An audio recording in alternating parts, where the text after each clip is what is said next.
Yo, what's cracking? What's cracking, folks? How's it going? It's Thursday, Friday Eve, up in this biznatch. Got my polo shirt on. I was in the office today. Had to go to a meeting.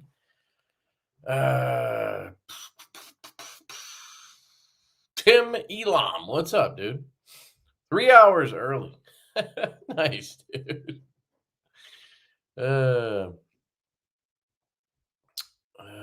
Let's see. Brown 5, what up, dude? Marco, channel member. No, these are two. There's two here. Fireworks. Neville, what up, dude? Man wanted to be first, but got beat this time. Fourth. Crazy Roach, channel member. What up, dude? How's it going, man? Hope you're having a good night. Jim Miller's in the house. What's up, Jim? How are you today, sir? It's good to see you, man. Good to see you, Jimmy. Jim Bob McJim. Big Doug. What up, Big Doug? How's it going, man?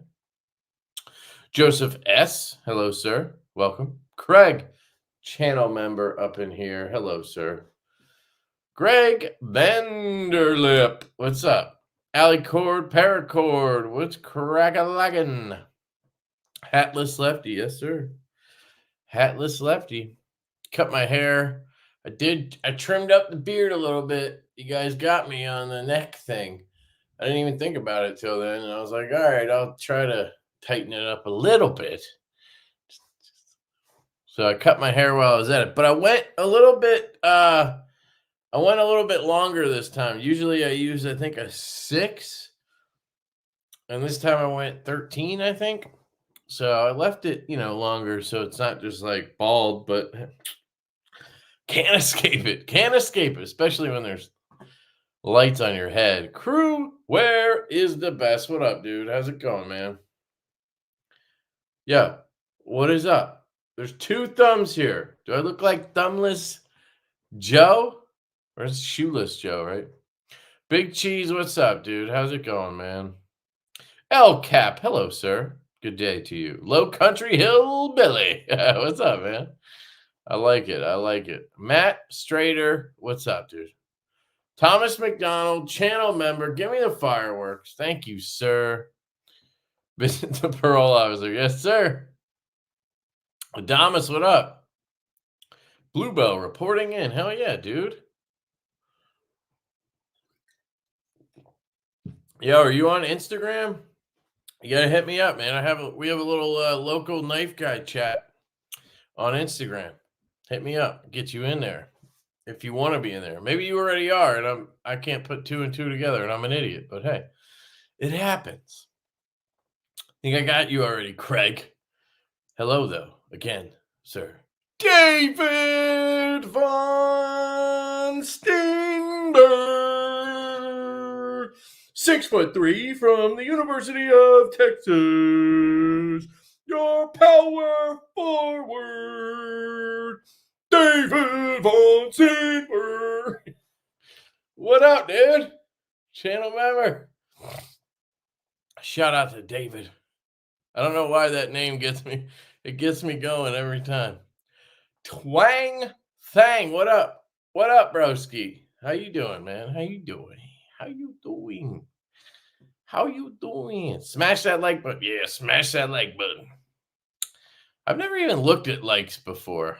I guess it's probably helpful if you get them. So, give me them. Give me them likes.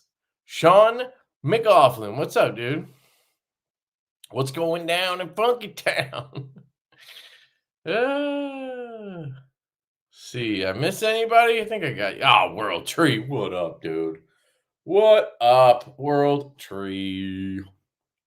My man, Chef Rocky in the house. What's up, suckers? What up, Rocky? Cracking, dude. Chad Dixon, my butthole. You never got that one before. I know. That was a fresh one. Sorry, I couldn't help myself. Nick, what up, dude? Nick's in the local knife guy group. Working on neck lanyards. Must be stuff made for the Blade Runner Bazaar on January 19th. Hey, be careful. We were talking in that local group. Some guy stabbed himself with a neck knife in a parking lot. Like, I don't know the story, but he came out of a store or something. And I don't know if he was resheathing and he fell and he probably just ate the blade. So no neck knives for this guy. I never liked him anyway, but definitely ain't rocking them now. What up, Steve? Cobra Light. Pretty fly for a knife guy. What up, dude? How you doing? How you doing, sir? How you doing, sir? Grumpy Grunt. What up, Grump? Grumpy. Ah, man, I don't have your favorite knife here. The F5.5. It's not here. I actually sold it. Sold mine after like a year of having it just because I was like, I'm not selling it again. But I never carried it. I was like, I'm selling it. I'm lucky. My girlfriend went to school for hair. She don't cut hair anymore, just mine. She fades me and does my beard. Otherwise, I'd look like a Viking. You are lucky, sir. You are lucky. I do my own. I do my own work. You know what I'm saying? My wife will get the ears and around the neck, clean it up a little bit, but I'll do all the, and this stuff is, I'm just guessing. For the mustache, I've been doing this move. I do this in the mirror. And I try to do a straight line.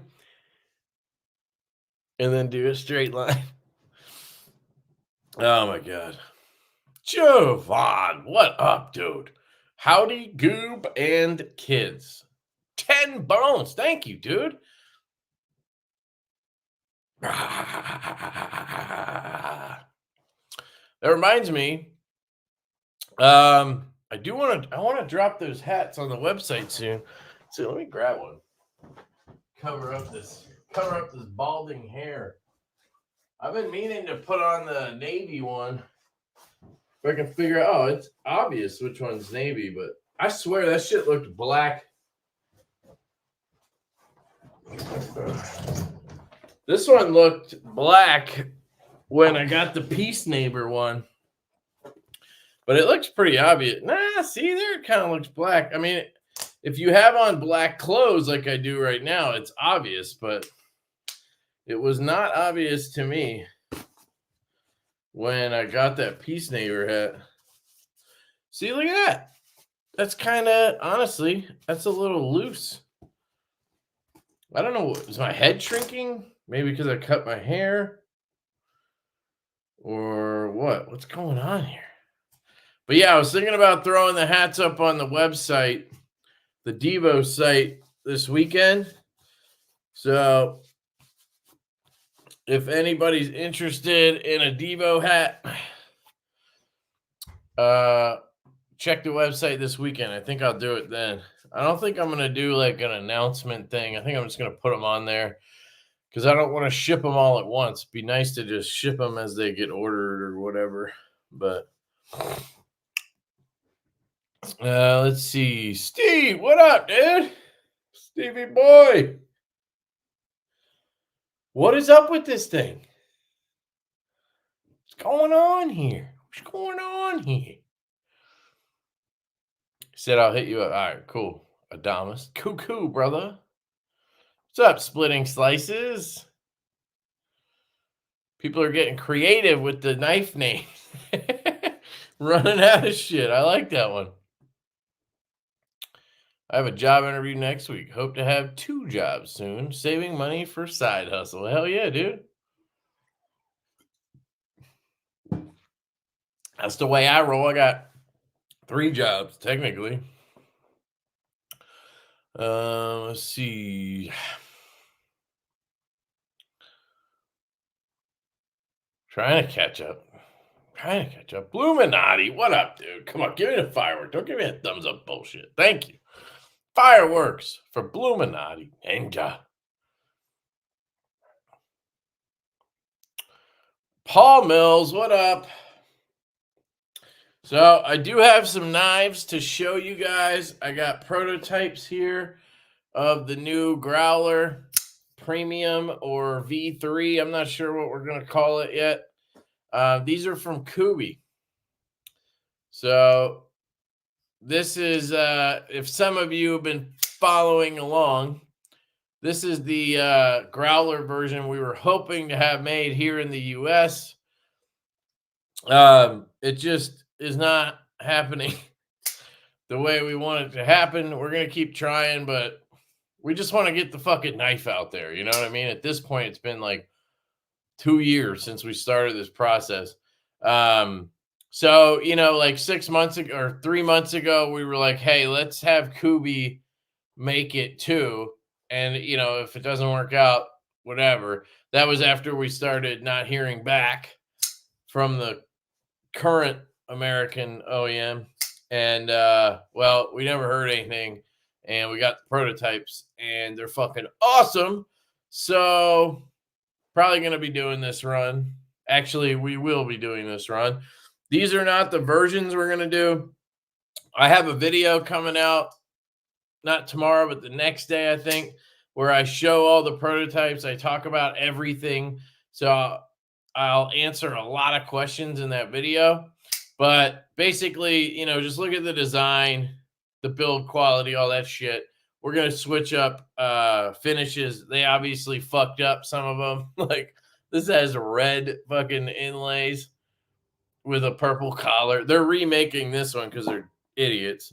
And they're remaking this one because it's supposed to have gray PVD hardware, but they did it blasted for some reason. It's supposed to match the blade. So we also tried some stuff out on this batch. We tried Ultim, which did not work out because they had to glue the inlays. And instead of telling us if we glue the inlays, they'll look like shit, they just glued them. So you would have to do screws with Ultim, obviously. It didn't even cross our minds. So I don't think we're going to switch to screws. So we're probably just not going to do Ultim. But you could see the glue under there, which, you know, looks like shit. So that's not happening. But this black wash with black tie actually looks really good other than that. Just imagine, like, you know, black pearl or something in there. The action on these is sick. Kubi, fucking dude, their detents are always so good. That's what I love about it. We have micro milling on these. I don't know if you guys can see the micro milling, but it transitions across the inlays as well.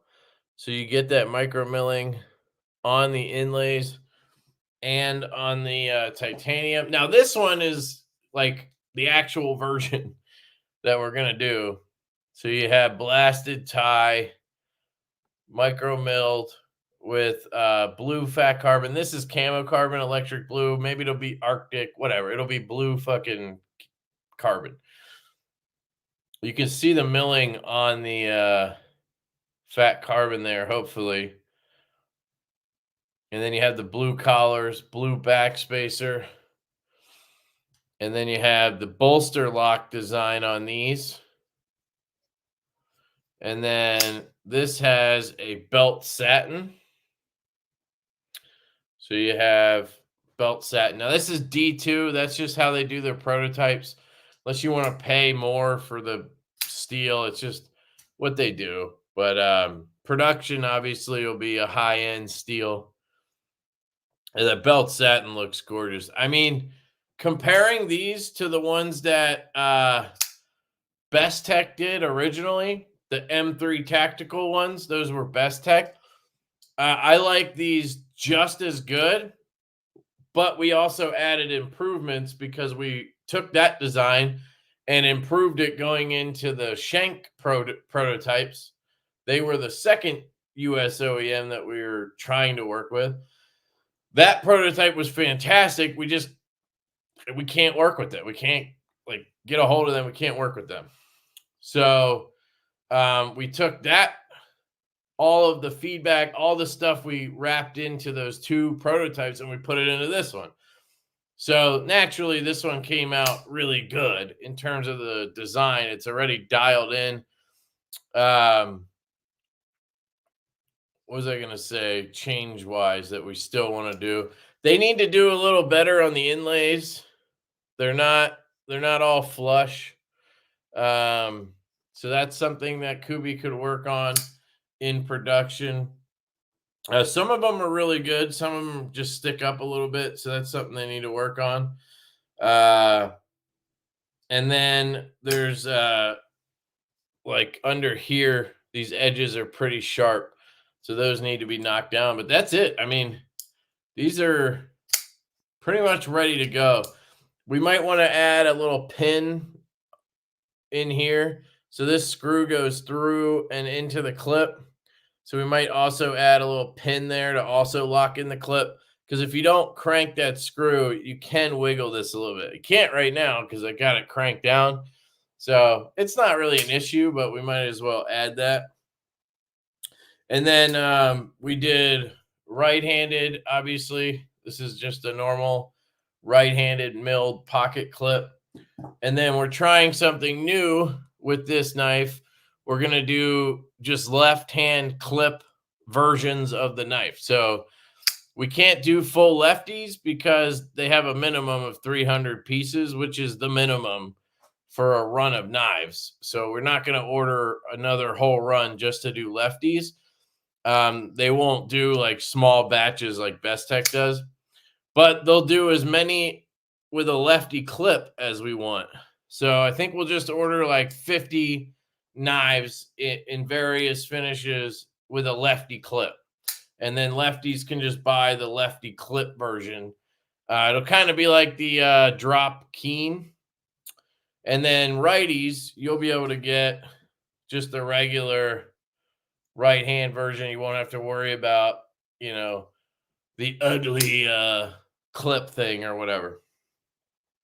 So this one, if you imagine, you know, black pearl or purple camo in here, it's going to look fucking sick.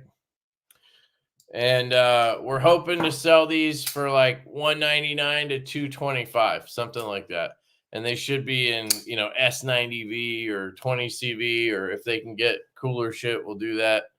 But I think the value will be there on it. That's why we tried it with Kubi instead of just going with Bestech, because we already saw Bestech's quote and it was just a little higher than, you know, if we were going to do this overseas, we wanted it to be affordable. You know, like if you're going to go overseas for a model that you're trying to make in the US, probably best to make it as affordable as you can, to kind of make the point, you know, why we have to go over there. But anyway, ergos are sick. Yeah, they came out great. Stoked on these. So it'll just be a drop. You know, we just got to figure out when we can afford to put the run in and all that shit, but we don't plan to do a pre-order or anything on these. So, all right, try to catch up now. Sorry, I just talked for 20 straight minutes, so I'll be way behind. I know I said I'm selling my collection, was freeing, but went a little overboard and sold a 15V Mannix. You'll be good, dude. The Mannix sucks. Hot takes. The Mannix sucks, okay? Mannix sucks. Hey, what up, Mikey? He's in that local group, too. The boys is here. Luck Knives, what up, Mikey? Another Mike. Check out Luck Knives. He makes some sick fixed blades. He's working on his first folder. Hell yeah, dude. Hell yeah. Bust the scissors out. Hell no, bro. What do I look like? A professional? A professional? I am no professional. No. Did I get you earlier, Crazy Roach? I think I did, but I'm gonna get you again, boy.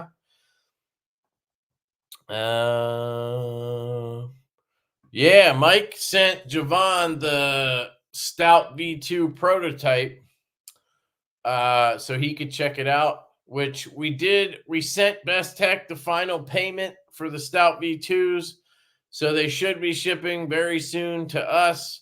Obviously, we got to get them, QC check them, make sure everything's cool, then send out the pre-orders. So, but it looks like we're going to get them before Chinese New Year's over or starts. So hopefully they'll start shipping to you guys sometime in January. It might be early February, depending on when they get to us. And we have time to go through them and do all that shit. But yeah, it's looking good right now on the Stout V2s. I need some new off the grid pants. Hell yeah, dude. Those are the shit. That's all I wear. Off the grid pants, baby.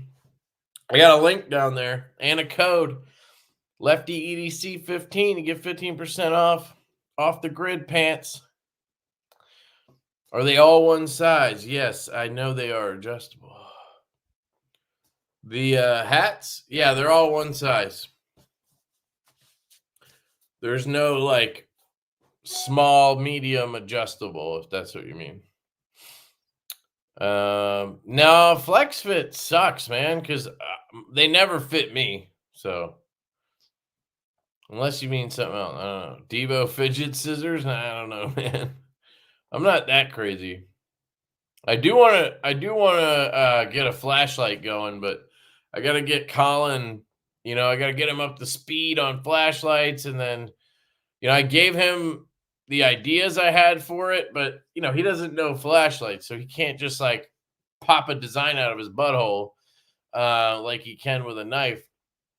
So we'll work on it, but if it's me drawing it on a napkin and then we turn it into a flashlight, it's gonna look like shit. I don't know enough about flashlights to pull it off. Marcel, what up? Tori Casey, what's up, man? How's it going? Why my eyes are itchy? I gotta get some eye drops. Just Nate, member for 3 months. Thank you, dude.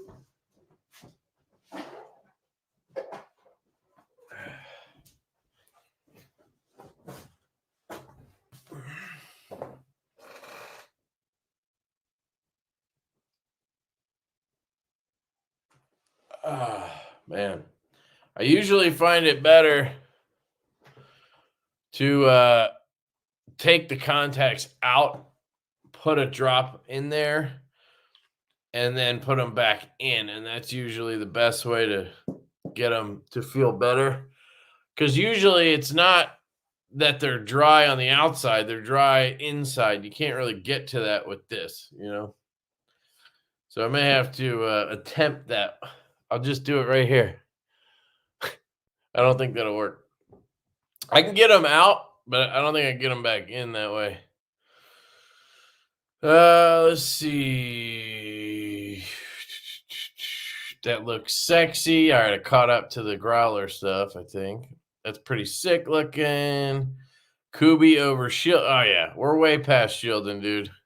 Kubi's kicking their ass. I'm going to lurk in bed. What up, Lord Needham? Did I get you earlier? Sorry if I didn't, buddy. Love you, man. Thanks for checking out the video. The live stream. Autumn Wind was cracking. V3, you say? Yeah, I think we'll call it a V3. I don't know. We want to, or it was the premium. Then it was like the US because it was going to be made here. We might as well just call it, this is the V2. This is the budget version. This is the V3, but then it could get confusing because what if we tweak this one a little more and come out with another version of this? Then we can't call that the V3. Then would that be the V4? Like, I don't fucking know. Also, you know what we might do? Maybe we'll come up with a cooler name because you know how on the last live stream we were coming up with names for the budget nip, which I think right now we're settled on diet nip. Diet nip. But But if we did like nip light, then we could do like banquet nip, right? That would be like the premium one. So maybe this could be the banquet growler. And then, this would still be the V2, but technically it could be the, the light, or it just stays what it is, I don't know. And then if you do a different version, that's what you got, you got to name that one. It doesn't matter what the original one is. I don't know. I really dig this bronze. So this is a bronze titanium. The more I handle it, the nicer it looks. So it's kind of weird. At first, I was kind of like iffy on it, but the more my hand oils get into it and everything, I feel like it just looks nicer and nicer. Just imagine there's the hardware was this color. This is a gray PVD. And then I don't know, we might do the weave, but we might also change it to micarta, which I don't know. What do you guys think about micarta? I feel like that would be sick. But those look sick. Hell yeah. Yo, what up, Redbeard? Good to see you, man. Good to see you, buddy. Real 210, what up? Send me that red one. Hey, what up? Kresk, how's it going?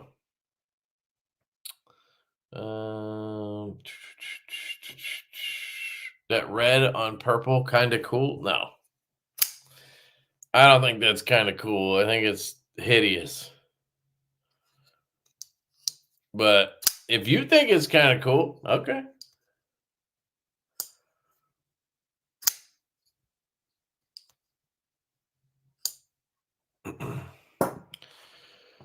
Or that hit. Yeah, the Ultim looks like shit.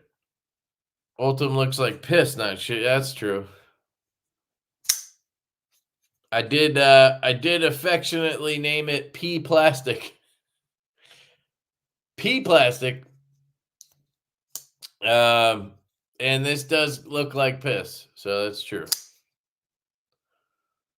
But it could have been sick. Backpack B was saying he's like, just pop those inlays out, clean it all up, and try to put it back in without so much fucking glue. Could work, I guess. But I'm not gonna mess with all that for a prototype, you know what I mean? But if we ever sell it at a show or something, maybe somebody else will mess with it. Could do some swapping too.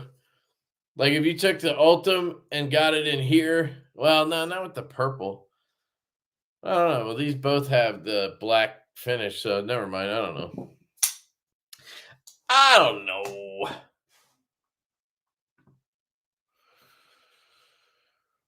Will there be any without inlay, or is the inlay shape going to be different? No, it'll be like this, and they should all have inlays. That's a weird question. Well, you don't like the shape?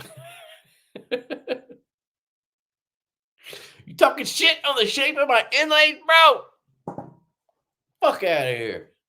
Just kidding.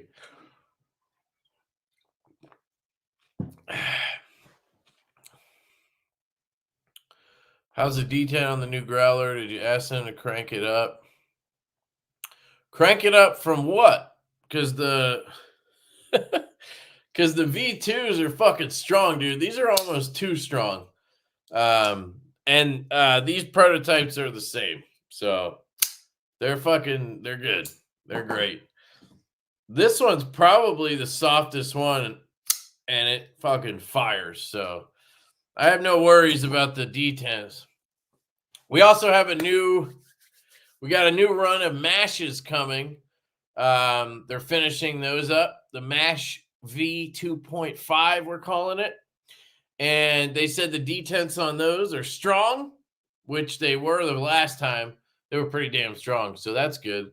And we did some sick finishes on those. I cannot wait to get those in. And I'm keeping it a surprise, all right? We got 4 versions. All are completely different. Never before seen, all right? going to be pretty goddamn sick. I think you guys are going to like it. I think you're going to like it. And they're going to be like $150. And we did CPM 154 CM. So I'll give you that much detail. But yeah, new mash is coming soon, baby. Those will be on the Divo website direct. Can you not do internal hardware for the Ultim and Carbon? You mean screw it from the inside? Is that what you're saying? You might be able to do that, but I don't know. Hadn't thought of that, I guess. I don't know if that would work on this side because of the frame lock there. On this side of it, there's no milling in there otherwise because the inlay cuts out a portion. That's your milling. Well, actually, there is. If you look at the thumbnail of this live, you'll see the milling. We added pockets up here to try to add some weight relief other than the inlay pocket, which obviously that is milling because there's a pocket and then there's a super light material in here versus titanium. So it is technically weight relief. But you might be able to do that. Hadn't thought of that actually. But actually, I don't know if that would work because you'd have to thread into the material. And how are you going to do that? How are you going to thread into carbon fiber Ultim? It's not going to hold. I think Sharp by Design tried that and couldn't get it figured out. And that's why he ended up using aluminum on the, what's it called? The, what the hell was that knife called? Not the Mini Evo, the one he did before. God damn it. What was that knife called? It had that hole in the inlay, but those were screwed in, I think, from the inside. And that's why he did aluminum, because he wanted to have it screwed in from the inside. He didn't want to glue it. I'm perfectly fine with glue. It's not going to work with Ultim. Whatever. You know, those guys can piss off. Get it? All right. Anyway, good idea, though. Thank you. The triple Jaeger disassembly went well. I slipped once, but no damage. Damn, dude, I'm impressed. Did you nick up the pivot screws on all of them? Because it's impossible not to, dude. No blasted tie? What's this? What's this? Or are you saying you don't like blasted tie? This is blasted tie. Right here. Right here, boy. Right here, boy. But there's no full tie. That would be, I just think it would be too heavy. And I don't know. I think it would look kind of dumb. Just full tie. Personally. And we're never going to make everybody happy. So, yeah, that's what we want to do. We want to do the purple with the purple collars and the belt satin. And that'll match the, nipperoon here. So that's a good point. We probably should do the purple and lavender on it. So these two would kind of match. But we're not doing the matching clip. I think it's a little too much if you do purple clip too. So. What up, Mark Parks? How you doing? What's price point for Kubi rocking those? Yeah, I mentioned that earlier. We're hoping $199 to $225 would be the goal. I can't remember the exact price they gave us, so I'm hoping it's more like $199. You know, because we were able to do $175 on the nips with S90V and carbon, but they didn't have titanium, so I got to double check. It might be a little more than $199, but it's not going to be much more. So you're not looking at a $350 or whatever, which is why we wanted to use Kubi.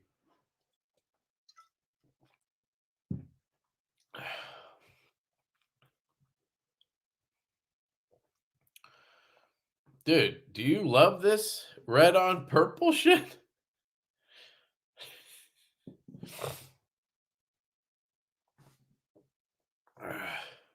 polished clear Lexan over old dude. They can all fuck off. Like it's plastic. Like why? Why does anybody want plastic on their shit? Like I don't really understand it. We paid for updated prototypes. We got a new drawing and everything. So we're just waiting on the new prototypes of the Fireball. So yeah, right now in prototype phase, we have the Fireball V2, I guess, whatever you want to call it, prototype. We have the budget nip or the nip light or the diet nip, whatever we're going to call it. And then we have a new design called the Tall Boy. That one's in prototyping right now. And then obviously we just got this, the premium growler, I guess I'll call it for now. And the nip slip is in prototype phase. So those are all ones that we're waiting on prototypes, or we just got them. We want to get them into production or whatever.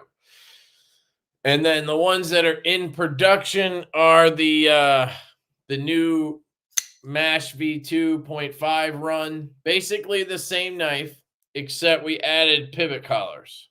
So you'll still have the wire clip, titanium mostly. And you'll have, instead of 14C, we did 154 CM. And we did completely different finishes, but we added pivot collars. I got the pictures of the finished samples.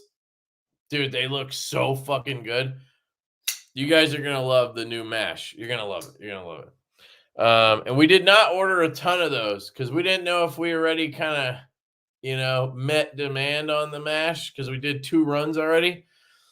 So I think we ordered like 350 or something like that. So it's not a ton. But those are in production. We have, I think, 300 Growler V2s in production. They're all carbon fiber. So we have this version. They're all weave carbon fiber. So they all have this carbon fiber, but there's this version right here, just a repeat.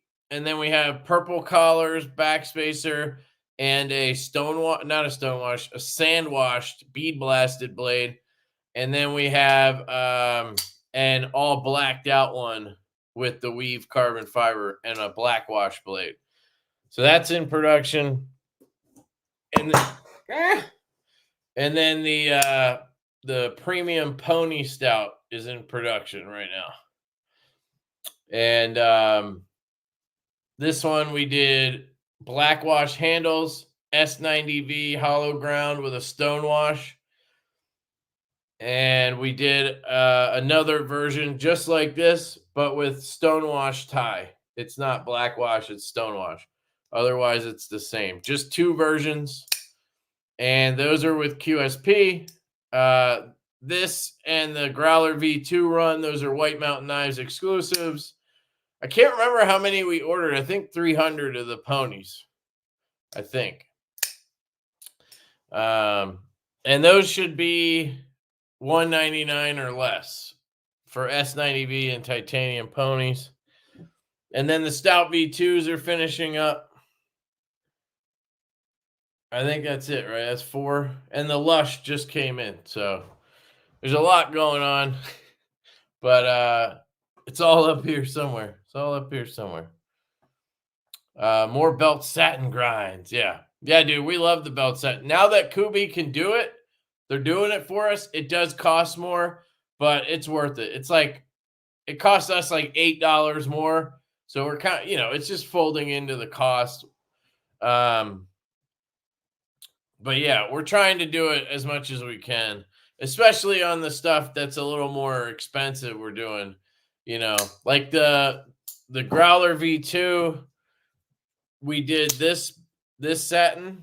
It's like a machine satin with a 2-way or a horizontal on the flats. So it's kind of like a half and half belt. It's kind of like a belt satin finish. It's a 2-way, but it doesn't have a belt satin here. It has a machine. But this knife is $100. You know what I mean? So Let's see. Omit the what? Omit the inlay. Nah. Yeah, I mean, we're never gonna make everybody happy, but the inlays fucking they're awesome. So you could always have it swapped, or I don't know. But maybe if we do another run, we could do that. But at least on the first round, we want to do inlays.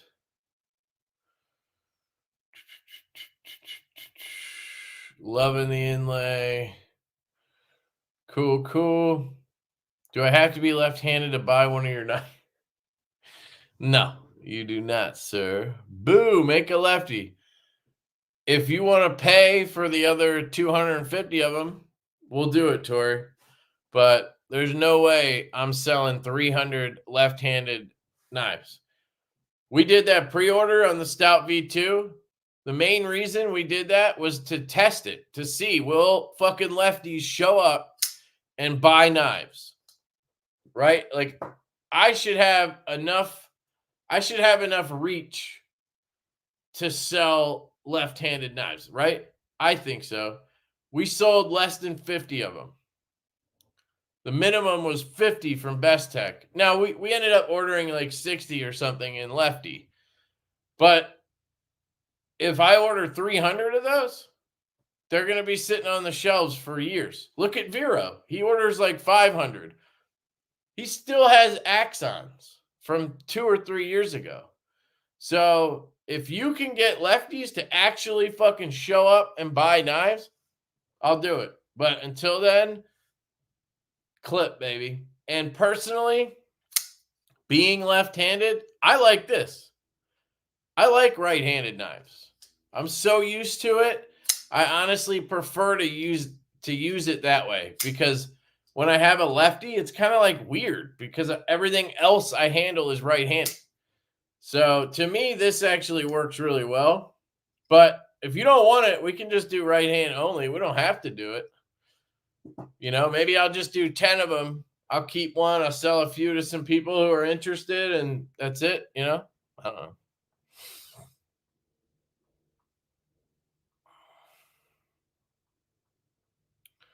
Van-X. Yeah, dude, I don't think Kubi can get Van-X, but I'll definitely try. I'll definitely try. And if anybody fucking says Magna Cut, I get it. You guys love Magna Cut right now, but I could give two shits about Magna Cut. I don't know why people are so crazy about it, especially overseas. I just don't trust them to heat treat it at 64 like it needs to be. So, I don't know.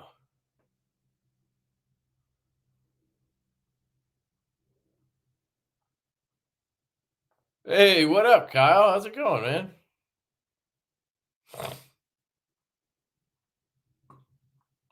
Let's see. Try to catch up. I got some other stuff to show you guys. I now have 4 pairs of the off the grid pants. Thanks, Kev. Dude, they're fucking amazing. Oh, so I have them on today, and I do have that button, dude. He was telling me he hates this little thing right here. Can you see it? This little button. I've never had an issue with those buttons, though, dude. But I do have them on these, at least. What up, JD? How's it going, man?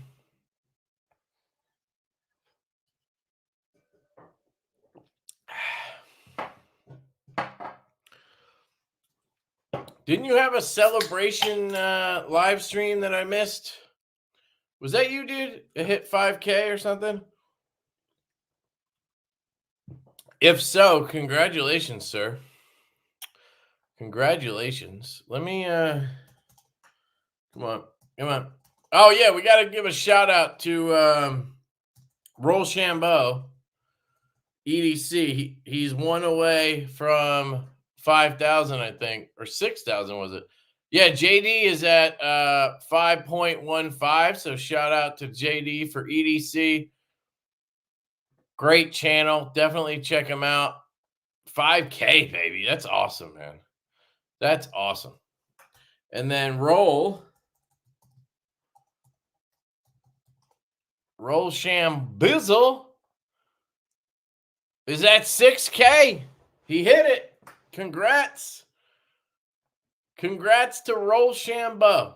6K on the Tizoobs, baby. That's awesome.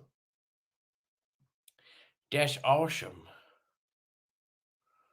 Olight will OEM you a flashlight. Nah, I want to get it made here if I can. That's my goal, is to get it made here. So we'll see.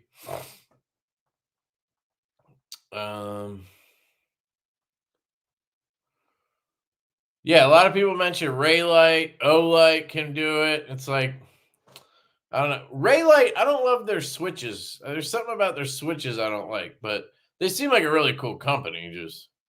But yeah, I want to try to get it made here. Member for a month, Lord Needham. Hell yeah, dude. There's a burp for you too, son. There's a burpish. Be shady. What up, dog? Fireworks, son. Josh Worth. I got some packages for Josh here we'll open. I think one of them's a new CKF that I've been trying to check out. So that's pretty cool. That's pretty cool stuff. Demonic, what up, dude? Kubi's manufacturing is on point, but still love my shielding. Yeah, there's definitely some good shielding ones out there, but yeah, Kubi, dude, it's night and day. If you get a V2, it's night and day. It was Lefty just saying maybe January for the new stout. Looking forward to the Lefty one. Even gave my buddy my regular stout. Well, actually, two different. Okay. Hell yeah, dude.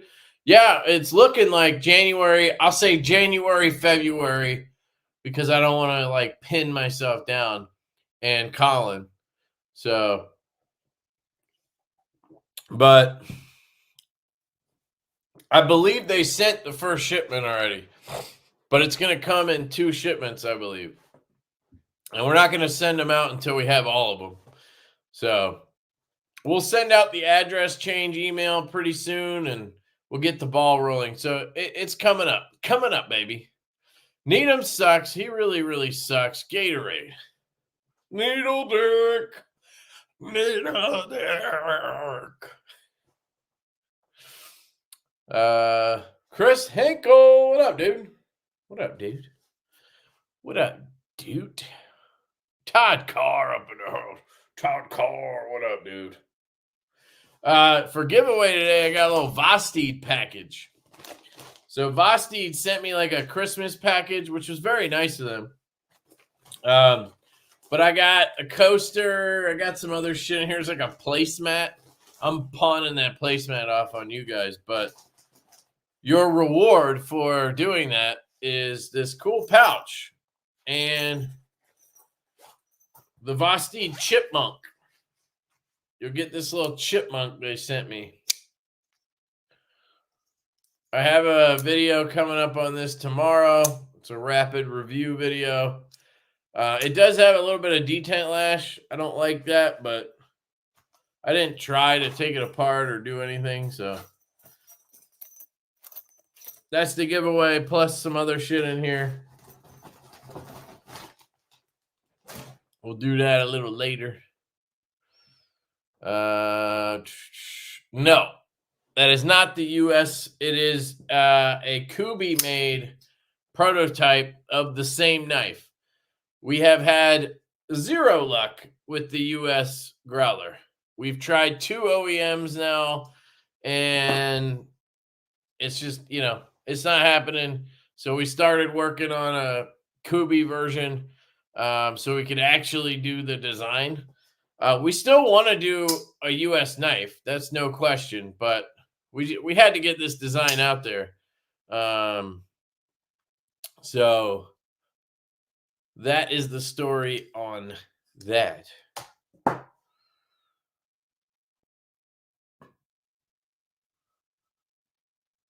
Budget nip, like a half-star strip club. Snow Mexican. No, Mexican. I'll take that as a no. Take what is a no? Did you ask me something? Is he talking to me? Is he talking to me? Is he talking to me? I don't know, dude. Sorry if you asked me something. I totally missed it. So it's not a no. It's a I have no clue what you're asking. Sorry. That bronze is my favorite. Yes, that bronze is very nice, sir. Very, very nice. Call it the 99 cent, like a discount nip. Someone shout back out to me when the heated debates start up. Oh, God. Well, they only start up when you show up. So you gotta get a little clue there, bro. Hint. Bronze and dark green or Merlot micarta. Yeah, I was thinking green micarta might be pretty sick with that. Micarta, okay. No micarta. Can't stand micarta. Yeah, micarta's been out. We haven't done micarta at all lately. But I don't know. I'm kind of feeling it with this one. Kind of feeling it with the bronze. I don't know. Micarta looks good with bronze ties. See what I'm saying? Micarta, yes, please. Might be able to get enough of you guys. You know what I mean? 10:09 under over 10:30. Ooh, just missed it. Just missed it.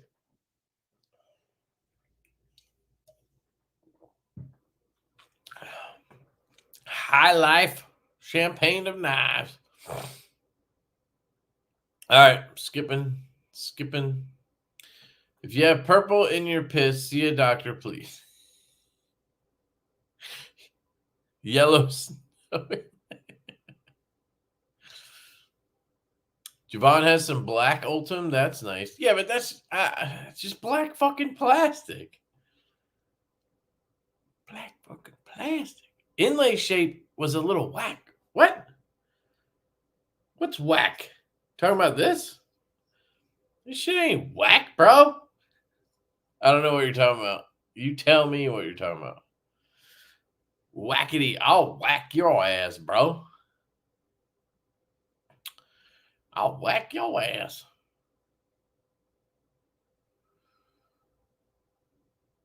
Inlay should spell Divo big across the handle. What the fuck looks weird about it? It's literally an inlay, and then it's cut around a lanyard pin. And then on this side, it's cut down here, and then you have the bolster lock, obviously. I see nothing weird here. But I have been looking at it for 2 years or whatever, a year and a half. We wanted to have some of the bolster showing, so we didn't want the inlay to cover the whole front of the scale or whatever, but I don't know. I don't think it looks weird at all. Love my Mash V2. Got to get a V2.5. Hell yeah, dude. Yeah. Taking the buzz to Miami so I can defend myself from the armed tweakers.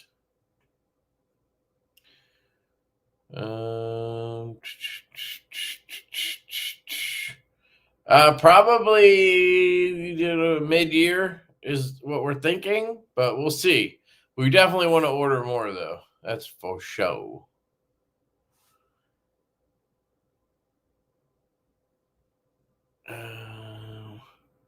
I didn't think of that. A backer. Could work. The problem is, if you look at it, the inlay on the lock side, I don't know if that would work because you have the lock bar under there. You know what I mean? Well, I guess that part's not even glued because you can see there's none of that shit going on there, so you can't. They obviously didn't put any glue in that area. Man, that looks so bad, doesn't it? It looks horrible. Excuse me. Apex. Yes, that's it. That's it. It's actually not a bad idea, the magnet thing. Not a terrible idea. But That's kind of like Pyrotex thing. I'm not gonna steal that. Not gonna steal it. I'm not gonna steal it. Who doesn't like blasted tie? I think he was saying there's no blasted tie or something. I don't know. I don't know.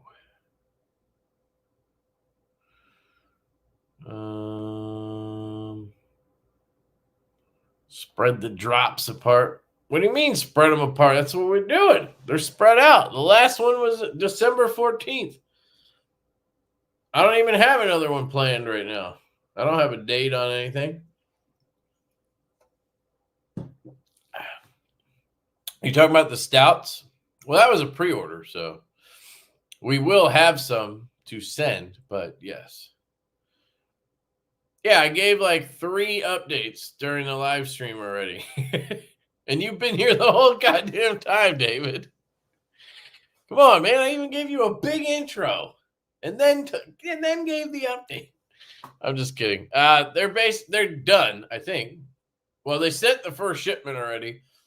And they're supposed to send the other one next week. But we have to get them. That takes time. Then we have to QC check them, all that shit. But it's looking like end of January, early February, I'm going to say, that they'll ship out to you guys. And if you're waiting on a drop, I have no idea what we're doing on that yet. We're going to get pre-orders out first. That's priority. We'll worry about a drop later. And it's not going to be the day after you get it. And it will cost $50 more than you paid on your pre-order because we love you guys for helping us out. So we gave a big discount on the pre-order. Nah, I'm not going to sell that one. I'm not going to sell it. Nobody likes this inlay anyway because it's ugly. This inlay don't look good. Bastards talking shit on my inlays.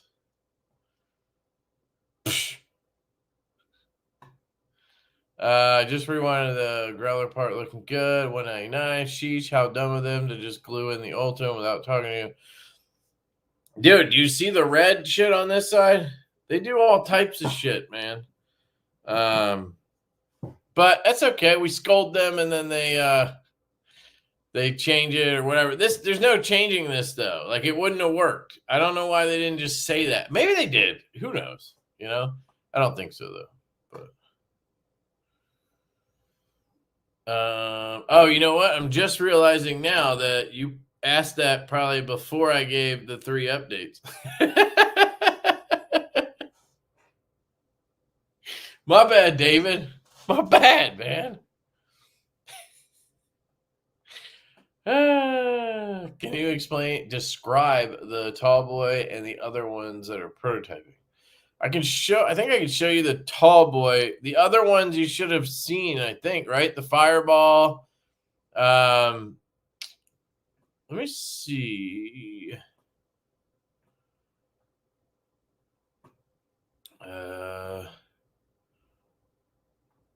Man, I don't know how to use the shit on my hair. Let me see if I can pull it up on my phone. I try to save them under favorites so I don't have to search all the goddamn time.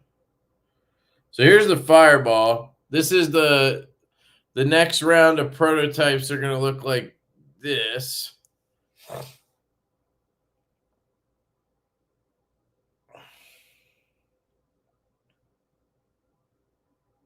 So this is Nick Stas's design that we're doing with him. That bottom one in prototyping, I think, is going to be red. I think it's going to have satin or black collars and then red inlays. But in production, we want to do dark matter orange. We just didn't have, we had the red, we had this shit laying around at Kubi from a different prototype. So we didn't want to order just a little bit of the orange for prototypes. So we just did red, but this is what we're shooting for in production. Okay, so that's the Fireball. And then, dude, how do I still not have the tall boy saved in here? I swear I've saved it like 17 times. I swear to God, I've saved it 17 times. Hold on, let me check in here. Tall boy, tall boy. Okay, here's the tall boy.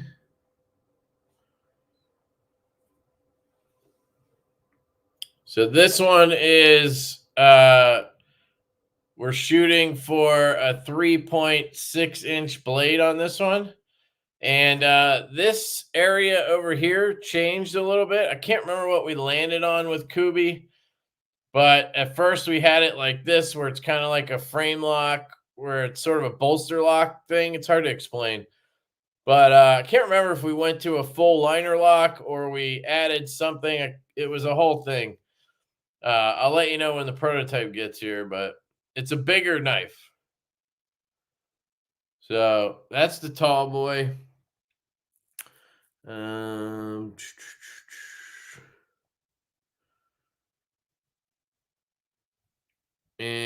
what was the...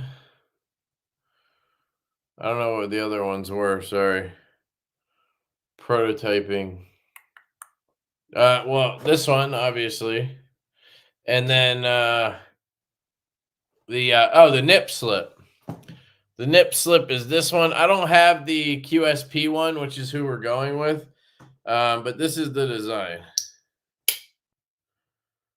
Is that rusting again? Because it's fucking D2 from Kubi. This is our nip slip design. So it's our nip turned into a slip joint, aka the nip slip. So Dems the prototypes. Hopefully that helps. Got your snowblower ready? I don't think it's gonna snow, dude. I bet you it doesn't. Wouldn't you want to call it the little nip, just like moonshine and little nip will do you? Yeah, but then it sounds like a smaller version, which it's already a small knife, and we didn't change the dimensions. Just got to be a little bit careful there. Pivot collars are gay as fuck. Dude, pivot collars are the shit. I don't know what you're talking about. I addressed your MagnaCut comment earlier without seeing it. I knew I was going to get the MagnaCut boys in here. What was the steel in the CMB MASH 1.5? Yeah, I don't even remember. I think we called that like a V2 at one point. Those were M390. That's M390. Yes, he does. He hates everything I like. That is correct. What is the HRC on what?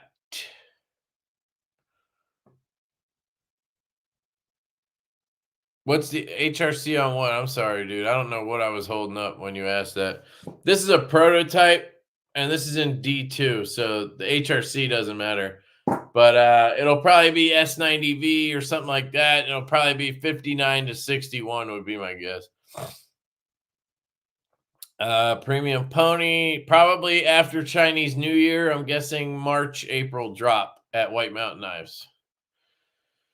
We is using Van X. Awesome. I feel like it's starting to get more mainstream now. That's the stuff I would prefer. People ask for that over MagnaCut. I love Van X. The Stout V2 is Van X. So we should have some Van X out there soon enough. He's just trying to suppress his attraction to all things kept. Facts. Facts. Brian Lagarde. What up, dude? New channel member. Shout out to you, man. Thank you. What's the tall boy? Showed you just a second ago. Oh, that reminds me to save that picture. Go back. See, it's gone again. God damn it, Kev. And we have a new design we're working on now. Colin's working on it now. And it looks good. Something a little different. We're trying to do something a little different. Save image. I feel like we do a decent job at doing different things. Like all our knives don't look the same. They have similar features that we like, but they don't all look the same. At least I don't think so.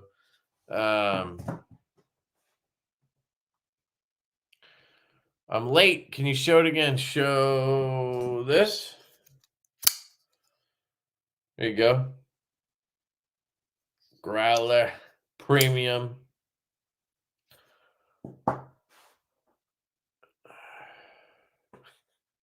You guys are killing me.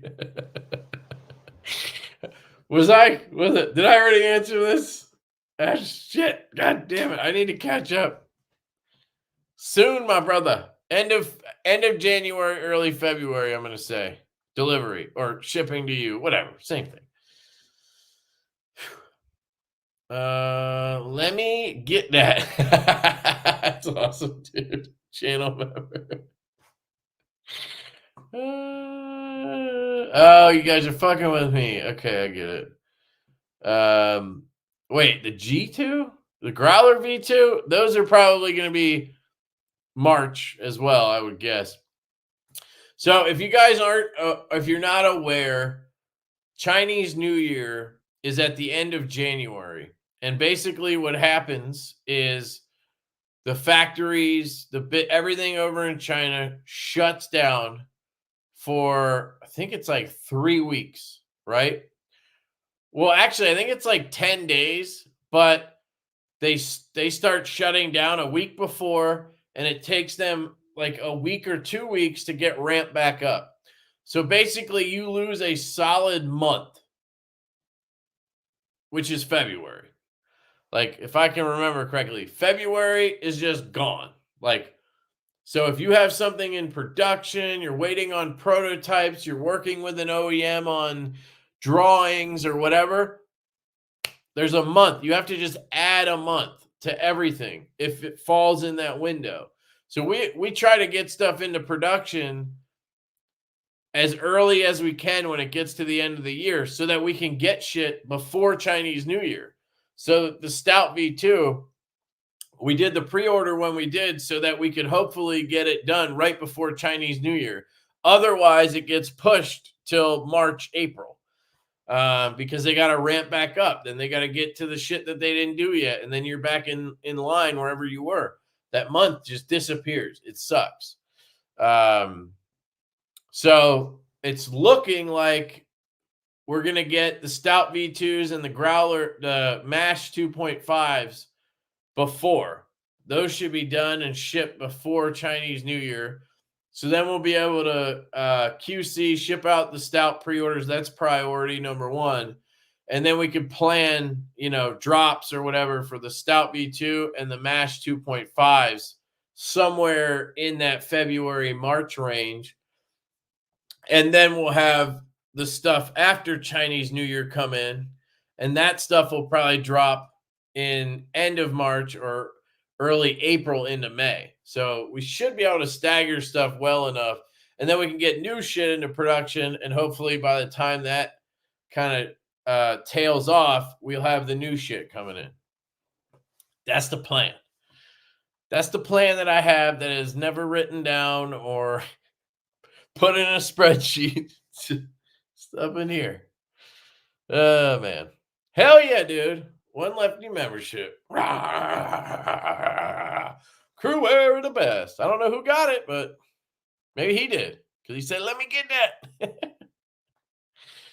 Oh, shit. Am I caught up yet? No, I'm 30 minutes behind. Nope, but maybe the 11% of the left-handed people, but actually cut in half, or maybe 25%. I don't know what you're saying. So the thing with lefties is it's not just, people always say it's 10%. Well, if there's 1 million people in the knife community, shit, you got 100,000 people. No, it's 10%. Then it's people who have money and don't have money. Then it's people who want to spend that money and don't want to spend that money. Then it's people who like sheep's foot blades and spear points and drop points. Then it's people who want an axis lock and not a frame lock. Then it's people who actually have heard of Divo knives. Then it's people who like it dwindles down and you end up with fucking 40 guys. All right. There's 40 fucking lefties that will buy a knife if I drop it, basically. That's what the conclusion I've reached doing that Stout V2 drop and watching other guys do the Lefty drops with Best Tech. It seems to be the same. They can barely get to that 50 pre-order. So Not happening. That too. I mean, I said it myself. I prefer this lefty clip, righty knife. I'm good with that. I'm skipping a little bit, guys. Sorry. I just have to, maybe make the lefty models a tiny bit special, like a special pivot collar or special clip or something. Yeah, but then I can't do that without doing a whole nother run. Like it just doesn't, unfortunately, it doesn't work that way. I mean, maybe if I did 100 with the lefty clip, but I'm not selling 100 with the lefty clip. I bet you we'll order 50 of these and we'll sell 38 and then we'll sit on the other ones for a while and we'll eventually sell them, but it's just not a smart business move to get into lefty shit. It's just the way it is. We try to do it and offer what we can because I'm left-handed. I care. I want to make sure everything's carryable left-handed, but full lefties is tough. Now we did it. The V2, the Stout V2 is full lefty. So I don't know. Anyway, sorry. Man, I got to skip again. Sorry. If I missed anything, my bad, guys. You just ask it again and I'll miss it again. And then, shit.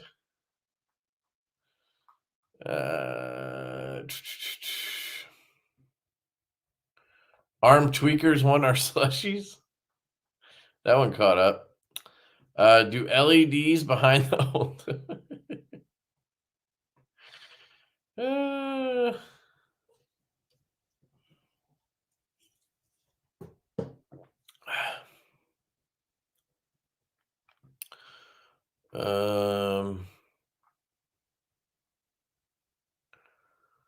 Silver foil with Divo logos. Looks cool. Would break my heart to have a third lemon. What issues did you have with a growler? Are you talking about the V1 or did you have issues with a V2? Because if you had issues, you could just hit me up. I mean, I would have taken care of it for you. You shouldn't have a lemon. I mean, you might get a lemon, but you shouldn't end up with a lemon and feel like you got stuck with a lemon. So, crystallized titanium inlay. That would be cool. That would be sick, dude. That would look pretty goddamn sick, actually.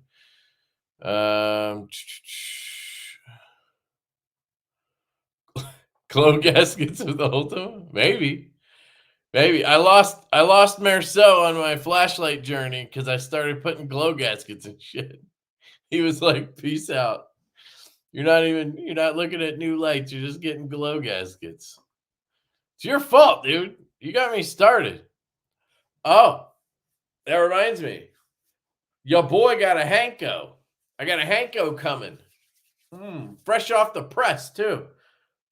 I also got this today. Shout out to Steve Borrow. Gifted this to me. This is a MSR D4 V2 in titanium from Hank Wang. And this is one of those E-switch lights. It's got the, what's it called? Anduril driver. I got it today, so I know nothing.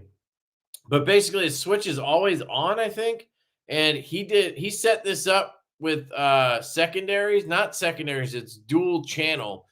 And it's UV lights, which he didn't know. I fucking hate UV lights because I got to look at how nasty everything is. But so I got it set up right now on UV mode, and you just hold down and it'll get brighter. It ramps. It's fucking cool how it does that. It's very intuitive to me. And then you can switch over to white light. Triple click, you get white light. And then you do the same thing. Hold down. Ramps all the way down. This is actually white light and UV. So you can see both are on. This has quad LEDs. And then you can triple click again. And I think it goes to just white light. Although I still see the UVs. This is where I get confused. And then click it again. Same thing. Now it's just, so maybe it's the timing. You just have to do it in a certain amount of time. Now it's just the LEDs. This is a 5700K LED. And then triple click again. And you go back to UV light. So it's dual channel, which means you can do one, the other, or both at the same time. It's pretty cool. I think it would be pretty sick with like an actual color in here and not UV lights. But I will give it a try because Steve was saying, why not just use the UV as a secondary light? It's just like a different shade of blue. So I'm going to try that. I'll see how that works. I do wish that it didn't have this copper thing on it. He said it's the only way to get titanium. So obviously I prefer tie, so that's cool. But the copper adds weight. It's like, what the fuck? And the clip absolutely blows if you put it in this 18350 size. It came with a tube, so you can put a 18650 in it instead. And then the clip probably works fine. So I got to test all that out, but it's very cool. I don't think it's something I'm going to like carry, you know, but I think it'll be cool to have around the house and shit. I might spend the time to learn the programming and everything, but I got the basics down, so I'm pretty happy with that.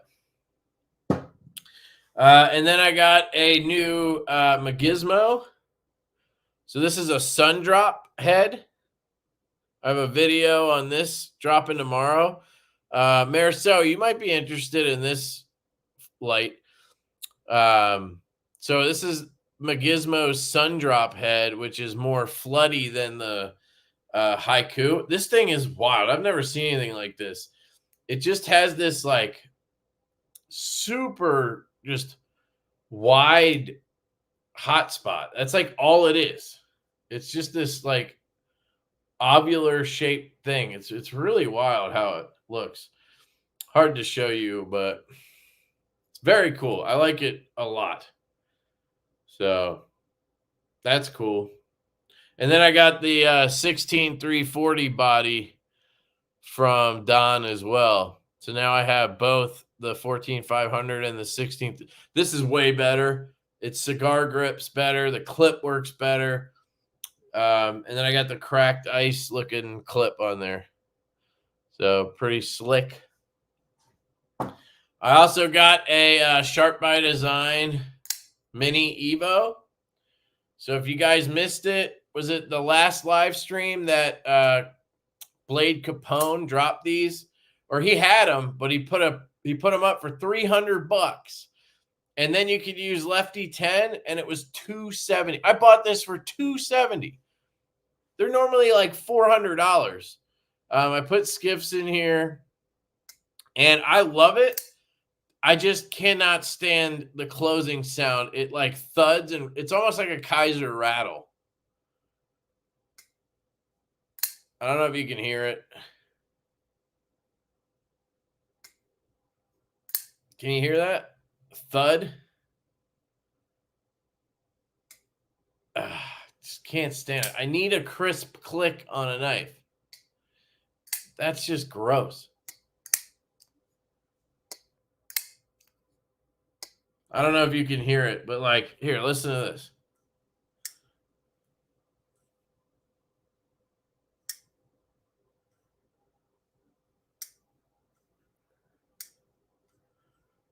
Right? That sounds like a goddamn nice click. This has a great pop, but ugh. So other than that, it's literally perfect. This knife is incredible. So check out Blade Capone. My buddy Ev got one. He says his sounds great. So maybe I got a lemon. Happens to me all the time. I think 90% of people could give two shits about that sound, but yeah, he said his is perfect. So it's probably just me. Clip is a little sharp here, but otherwise, I love it. Been carrying it all day. I also got this Best Tech Kiki, I think it is, or Chi-Chi. Keep saying it wrong. Basically, it's called the Cricket. It's designed by an 8-year-old. So Go-Go Go-Go is Best Tech's owner's kid. She's 8, and she worked with Oh Stop Hell on this. And it's basically like a button lock Elementum, has no flipper tab, but it has a reason to be like this. It's symmetrical, right? The Elementum had no reason to not have a flipper tab. But you just push the button, flip it out. It works. It's cool. Cool. I mean, and she's 8, dude. That's wild. So these are dropping, I think, next week or something. Maybe they already dropped, but they're really cool. So check these out. The Kiki, Chi-Chi. I think I showed you all the Kaisers I got in.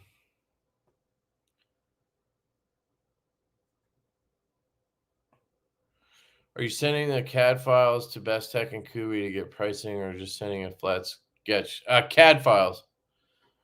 CAD files.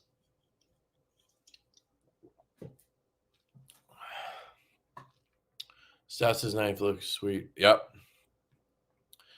Those are dope. Will the Fireball have an inlay? No. Wait. No. I showed the Fireball. The Fireball is just the full skin, right? Shit. It has the backspacer that's titanium, and then the hold on. Why can't I ever find anything? It's not an inlay, right? It's like the handle is made out of the material. It's a liner lock. And then we have a wraparound backspacer made out of titanium. We added milling to it. So the backspacer has milling now. And we added a screw here to make sure it stays flush. And then I think we updated the choil area. So it's flat now. So you can choke up on it. There was a little bump here before. I think we did a couple other things. I can't remember, but from the prototype, we changed a few things to make it better. Yeah, wrap around. And the way it works, the reason we did that is so that we could have left-handed clips. So it's hard to explain without the prototype. I just sent it to somebody. But basically, you can have a left-handed backspacer. So the spacer, we tapped the scales on the left and the right side for the clip, right? But that area is underneath the backspacer. So you add the backspacer on and it covers up the tap screws. And then you have either a right-handed or a left-handed backspacer, meaning the little clip screw holes are on the left or the right side. And then the clip is always the same, and that goes on. So what we're going to do is order left-handed backspacers, and depending on the cost, we'll either include it. If it's like $1, we'll just include them in the package with every knife. If it's more than that, then we'll buy like 50 or 100 of them. And when people hit us up, we can send them a Lefty backspacer, or we'll have it on our website where you can order a Lefty back, whatever. We'll figure it out. But basically, we're trying to come up with ways like this. We're trying to come up with ways where we can do the Lefty clip option, but we don't have to have holes on the other side of the knife. You know what I mean? Just aesthetically, like we're trying to get there. If it's a budget knife, then I think it's okay to have the wire clip or something like that. But as you're going up the price points, I feel like it is important to people that show side be clean. So we're trying to start adhering to that more. And we just are having fun trying new shit, you know? So hopefully that answers your question. 3.6. Yeah. Yeah.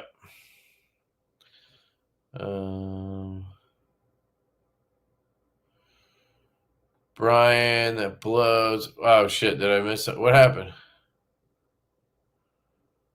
Did he tell me what the problem was with the growler? Is except the white G10, it came with a big grease stain. Yeah, dude. Did you talk to White Mountain Knives? Because Kubi was supposed to send them extra scales because of that. We had a few where it like the oil must have leaked through or something in transit. So White Mountain Knives should have extra scales on hand. So hit them up. Hit them up about it. Now, you can't hit them up and buy the scales. I mean, for people who had this issue. So don't abuse that, please, people. But for Brian, hit up White Mountain or email me and I can, whatever. I don't have the white one here. I don't have any extras or scales or anything. I don't know if Colin has any growlers left. He might. But yeah, if White Mountain can't help you, just, I don't know, hit me up. Like, we'll help you, dude. We'll figure it out. But if you don't tell us, we can't help you. You know what I mean?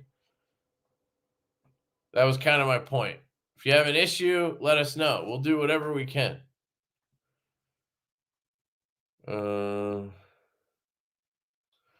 Okay, got that part covered. LCAT was going. My snowblower's ready. Sorry if I miss anything, guys.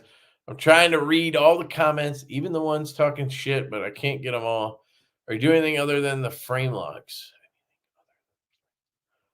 On what? On this? It's a bolster lock. So no, we're just doing this. I'm not sure what the question is. Sorry, dude. But we have the V2, which is a liner lock, also in production. That one's coming soon. So yes. Sorry, I should know what you're asking about. Kev, do a crossbar lock on that little guy and call it the nip clamp.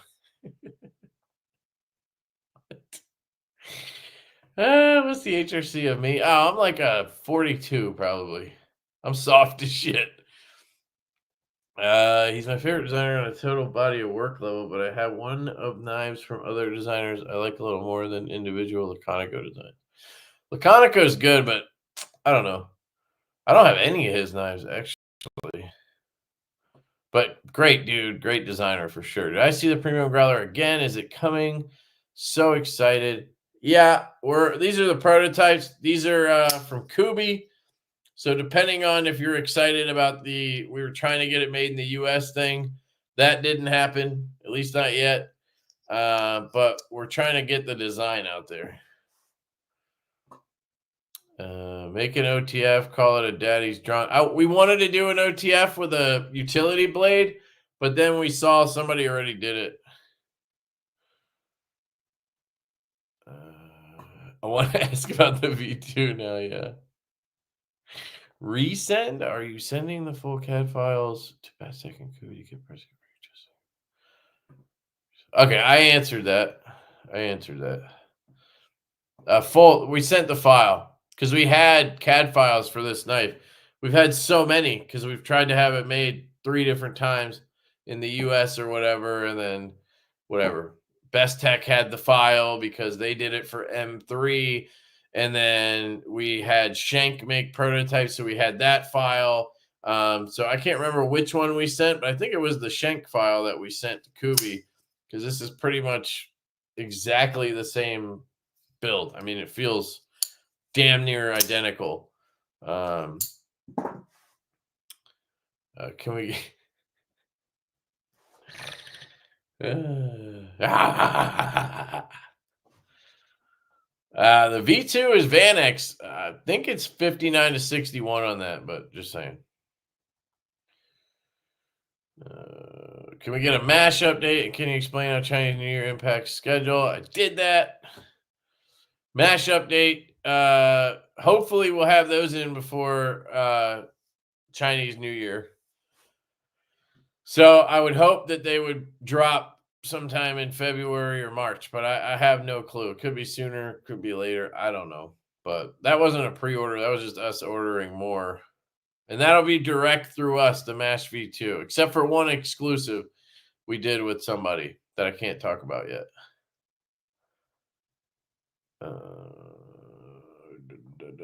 Prototype V2, prototype, whatever you want to call it, is paid for, waiting on those. So no. I mean, yes, but no. Production, we don't have anything on it.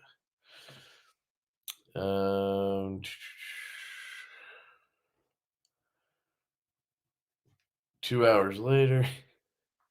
Hey man, 20 minutes. It's not too bad.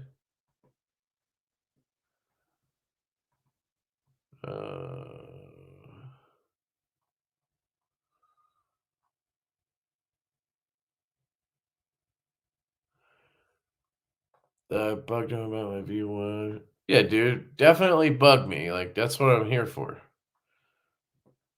I mean, we sold you the knife. So if you have a problem with it, we want to make sure you're happy, dude. You're not bugging us. You're helping us. So please don't feel bad about that. I'm pretty sure White Mountain Knives has the scales. They were supposed to get extras from Kubi, so hopefully he still has them. If not, let me know, or if you want me to ask him, I can do that. Just DM me on Instagram or email LeftyEDC88@gmail.com or whatever. We'll figure it out. Make sure you're good to go. I'll find some carbon fiber scales for it, hopefully. Well, you could ask White Mountain if he has carbon fiber ones. Maybe he had extra ones of those. I don't know. I know Kubi sent some extra scales, but again, I don't know when that drop was. That was 6 months ago. So, now I'm not sure what he's going to have left, but it's possible. And we might have something. Colin might have something. So if you do want help with it, you just got to let us know. That's all I'm saying. If not, that's your call. You know what I mean? I'm not going to make you. Fellow Lefty here. I'll buy the leftover Lefty. There's going to be a few Lefty Stout V2s around. I think there's probably going to be like 15 or 20 that'll be available. That's it, but something.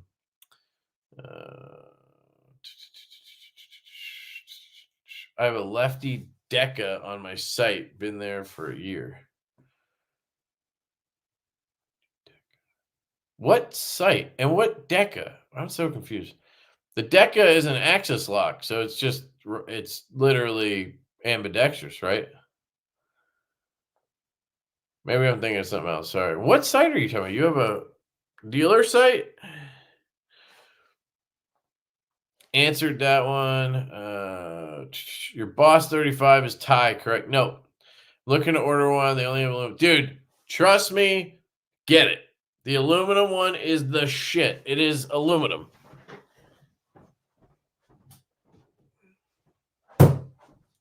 They finish aluminum better than anybody I've ever seen. Yes, it feels like titanium. You'll get it, and it'll feel worth every penny. So don't worry about that. This part up here is actually steel, so it adds some weight to it, and it feels like a titanium light. Dude, it's so good. It really is. If the pin code thing could all get sorted out, it'd be the perfect flashlight. As is, at least you can program it, and that's all you need to do, right? I mean, you get it the way you want it, and then you're good to go. I really love this thing. It's definitely one of my favorite lights. And I figured out today how I can swap out the optic and put in tritium when I get those. You literally just unscrew the top part. Some people have to use a tool to do it. I was able to just crank it and get it to come off. But these are two separate pieces. It looks sick. It works great functionally. You just open it. But then if you wanted to, you could twist this off. Sometimes, like I said, you need a tool. But yeah, it's really, really good, dude. I got the one with the sapphire glass. I would recommend the 4500K 519A emitters. This is the nicest looking light I own. It's that good. I'm trying to get all my lights switched over to 519A. It's so clean. I love this thing. Hope that answered your question, but I haven't seen titanium. And dude, if they had titanium, how much would that be? Because it's $700 or $650 with aluminum. So it'd probably be like $1,000. Never had a lemon with any Divo. Yeah, you're gonna get lemons. And the Growler V1, there was plenty of them, man. There was some issues with those, so I don't doubt that at all. And I do recall that there were some Growler V2s in the white G10 where the, in transit to customers or whatever, the oil in the pivot just soaked through the white G10 and made it look like shit. I'm pretty sure though, you probably could take it off and soak it in Dawn or something and probably get that out. I don't know. But you shouldn't have got it like that. You know what I mean? Orange peel texture, buzz cap. We're working on a one of the things we want to do for 24 is a mini. We want to do a mini buzz that's more affordable. We're talking to Best Tech about it. It looks like they're actually going to be able to hit the price point we want to hit. But yeah, the knurling on this one looks sick. If we could go back and do them all that way, we would. But But yeah, orange peel might be cool. I'm not the biggest fan of orange peel. I've had it on some Kunwoos,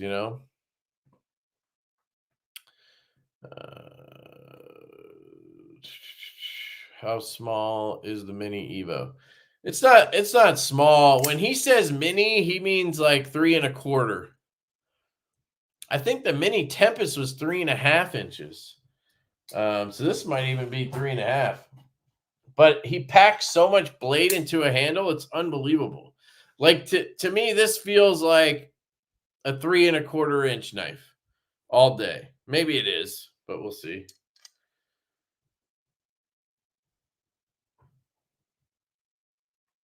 Three and a half. Yeah, dude, Brian Nadeau is a magician. That's 3.5 inches of blade. But check it out. Here's what should I grab? I don't know. Like here's a 3-inch knife. This is the X Mid from Richard Rogers, 3-inch knife.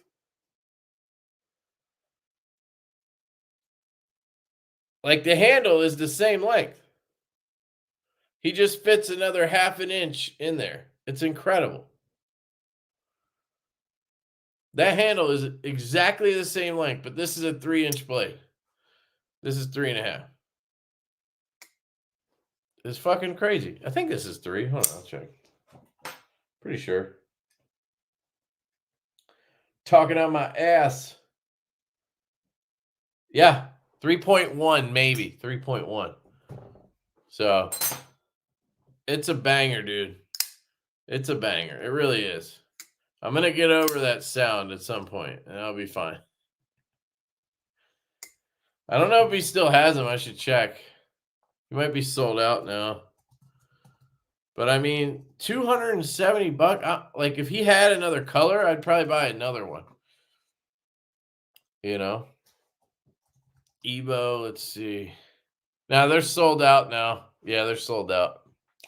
But maybe you can get it elsewhere. I don't know.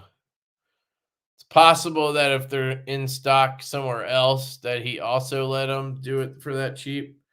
Let's see. Sharp by Design Mini Evo. So Blade HQ. Let's see. Still want to open these boxes too. So $385. They're not going to discount anything. Let's see. $335 at Knife Center with the shred carbon fiber. That's not bad. Oh, White Mountain would probably have a good price. Nope. I mean, $361, you get 10% off. That's not bad. I probably should have checked with him first. Let's see if he has any other ones. He only has this version in drop point. Really?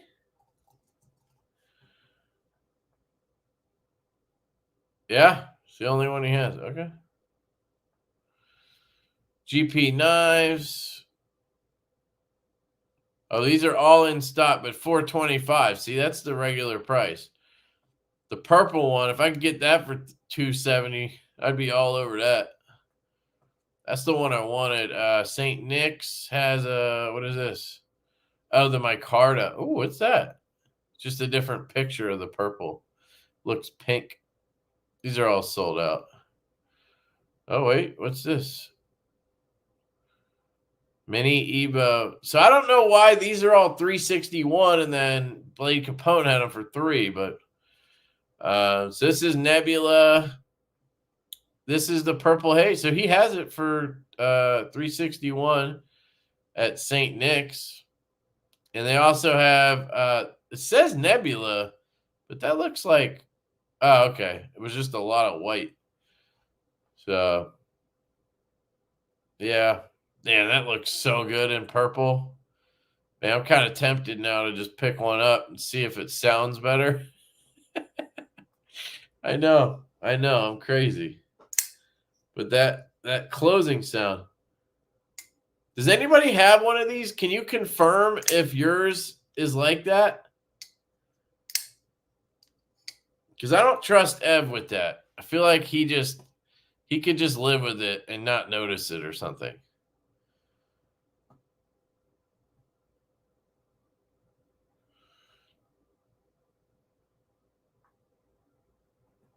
I'd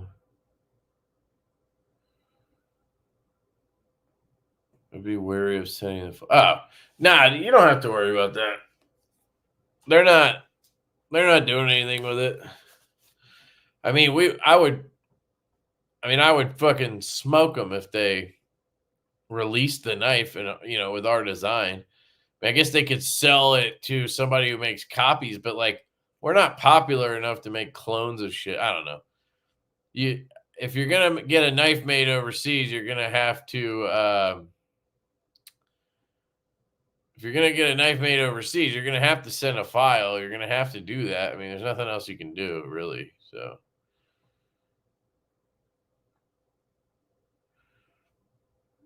you have faith. You have faith, brother. You just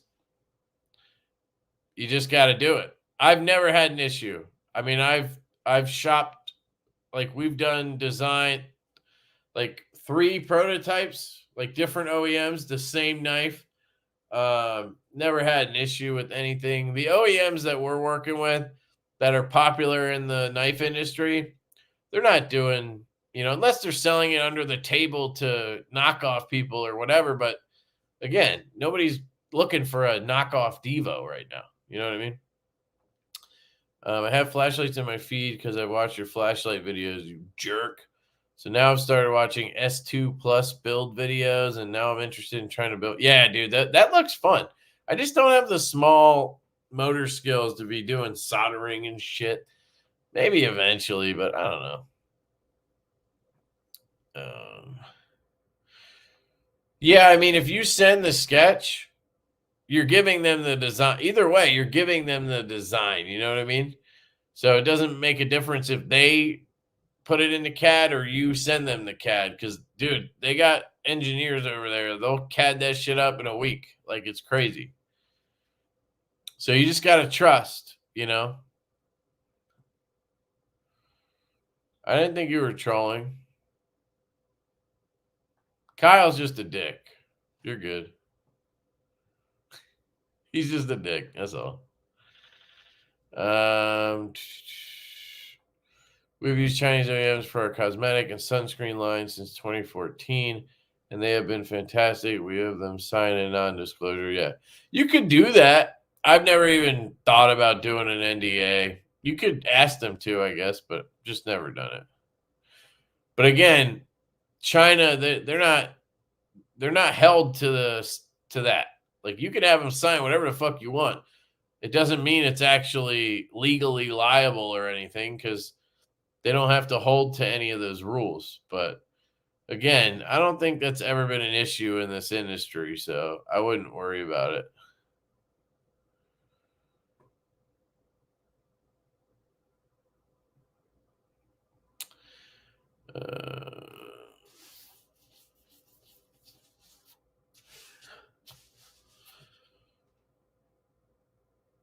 I think what Bangkok's saying is,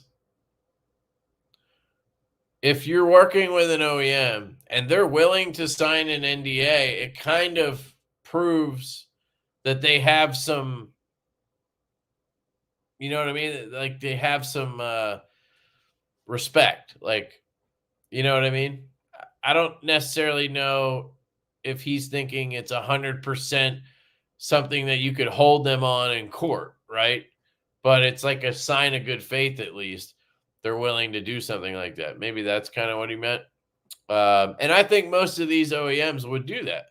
I just don't even think it's worth bothering to mess with all that. I've worked with 8 or 9 of the OEMs now. They've all been honestly really good about just they do the work. They don't, I haven't seen any of them like do anything behind our backs or be weird or anything. So no, I don't have the Sweeney. I sold it. It's fantastic. I just, too many knives. Maybe I should open some of these packages. Troy, what up, dude?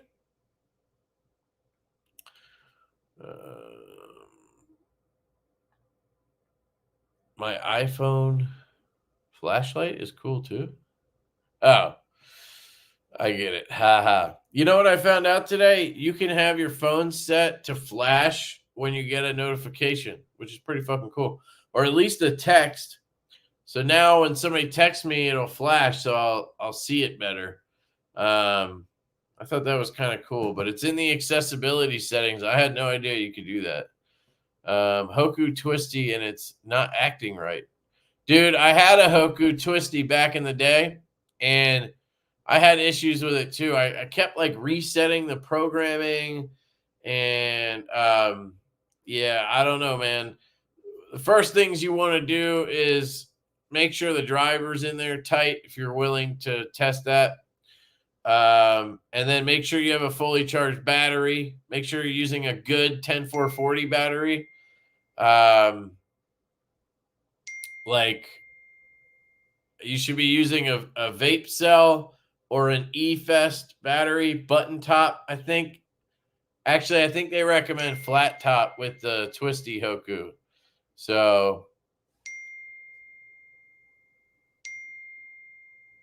I don't know if it'll work, Casey, because it's dinging on my phone, so it's not sending it here. I got 5 messages from Casey trying to get my phone to flash.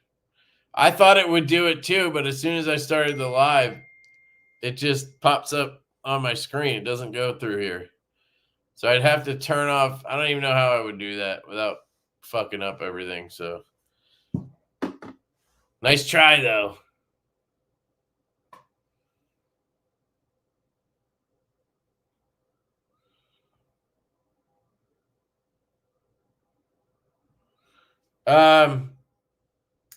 Yeah, I took it apart. I wasn't gonna. I did the unboxing and I was like, it's fine. It's great. I'm not even gonna fuck with it. I couldn't make it 10 minutes. And I was like, I gotta take it apart to see if I can cleaning it or something would take care of that. It didn't. Yeah, I put skiffs in, cleaned everything. Just has that weird fucking thud. It's annoying. The skiff centered it up. I mean, there is no detent hole, right? Isn't it just the nub slot thing? I can't remember if there's a detent hole. I think it's just the nub falls into that piece on the backside, right? So I don't think anything. Yeah, well, you know why, Josh? I saw, found out today on my mini Evo that if I go to the front of the fuller hole, I can flick mine, but it's not like reliable. Yeah, they've all been on sale because when I took this apart, there was a number in here and it was like 2,496. So there's at least 2,500 of these out there. So, that's what happens when you order 2,500 knives. You're going to end up with a bunch of them that are for sale. But, Brian Nadeau doesn't care. He sold them all to the dealers. So, that is what it is. It's good business model if you could sell 2,500 fucking knives. But, you're going to have to clearance them. But yeah, if you dig into the fuller,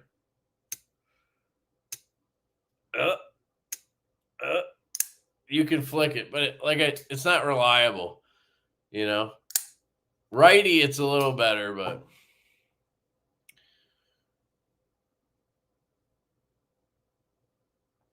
yeah, he made his money already. But they're sitting on the shelves. They want to clear them out. You know what I mean? So they're going to put them on discount.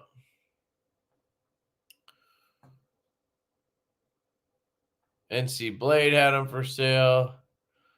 Does anybody else have the thud? I don't know if anybody else answered that, but mine has a double click too. Double click too. Double click.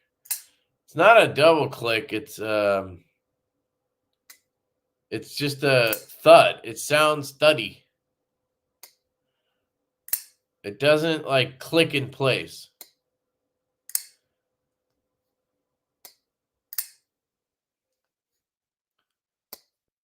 Can you hear it? I don't know if you can hear it.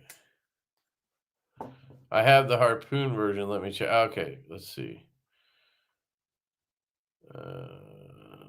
360 here too. NC Blade. Yeah, it's a little more than I'd want to pay since I paid $270.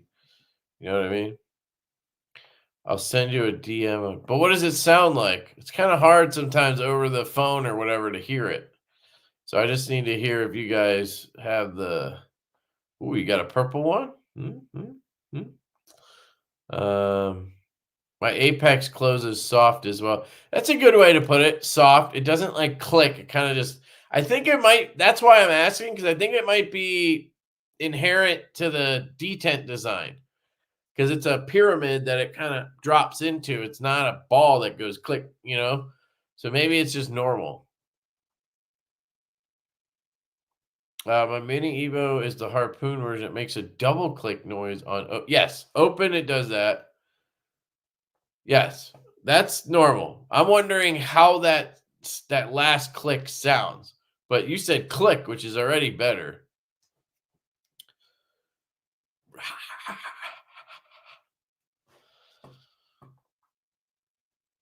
Come on.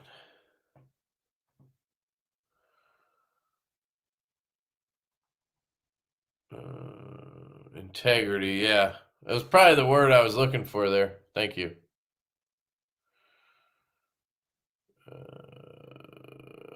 Oh, you actually ordered it? The convoy stuff? Awesome, dude. Dude, I have a drawer. I have 2 drawers now full of flashlight stuff. Switches and optics, and I just ordered $300 worth of parts that I sent to my buddy Artie. He's a modder.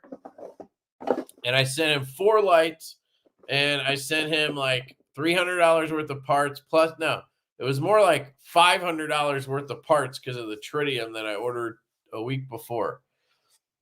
So I'm fucking going crazy over here. But Artie's doing the mods. I don't trust myself to do any of that shit. Plus, I don't even think I could. It's for the peeps who can't hear. Just sent a video of my Evo. Your Insta kind of thuds close. Mine is also on skips. It was like that before the skips, so that's not it. What's everybody's take on the Easy E? Yeah, the Easy E looks cool, man. But how much is it? Is it like $500-600? Because Insta out on that if it's that much. Let's see. Let's see how this sounds.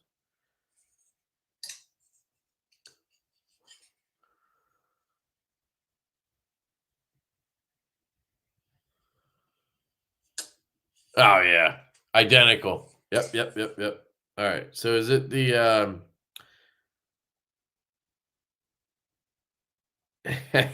Jim Skelton just DM'd me and he said, "Fuck you." I just he said, "Fuck you. I got 2 pairs of off the grid pants and more on the way." Fuck yeah, Jim. Which LED you pick for the sun drop? So on the sun drop, I took the driver out of my Haiku because I ordered a Tana. There's a guy on Facebook, Tana Workshop. He sells drop-ins for Magismo that have the Dr. Jones driver. So I ordered that from him. I got a drop in with Dr. Jones driver and a 519A 4500K emitter on it.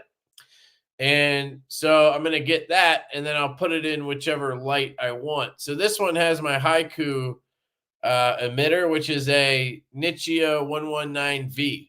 And I really like it, dude. The 119V is sick. But I don't know what your style is. I like a 4,500-ish to 5,000K.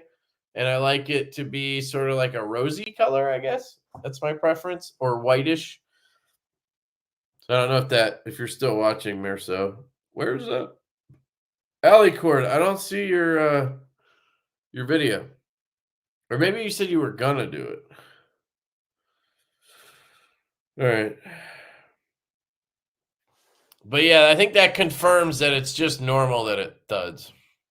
I think most people out there don't give a shit what their closing sound is like on a knife. It's something that Colin and I both have in common. We're like crazy about it. It has to sound clicky or it's really annoying.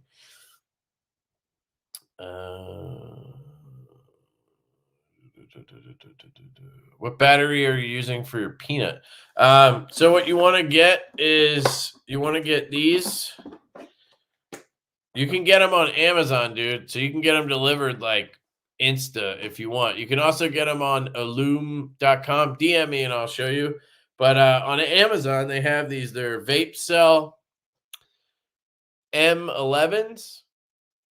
And I have a bunch of these. They're the ones that he recommends. They're definitely, I think, the best ones. I have some other ones coming that maybe, but they're not going to be much better, if at all. They're 1,100 milliamp hour, 4.1 watt hour. And the key is you want the high discharge rate.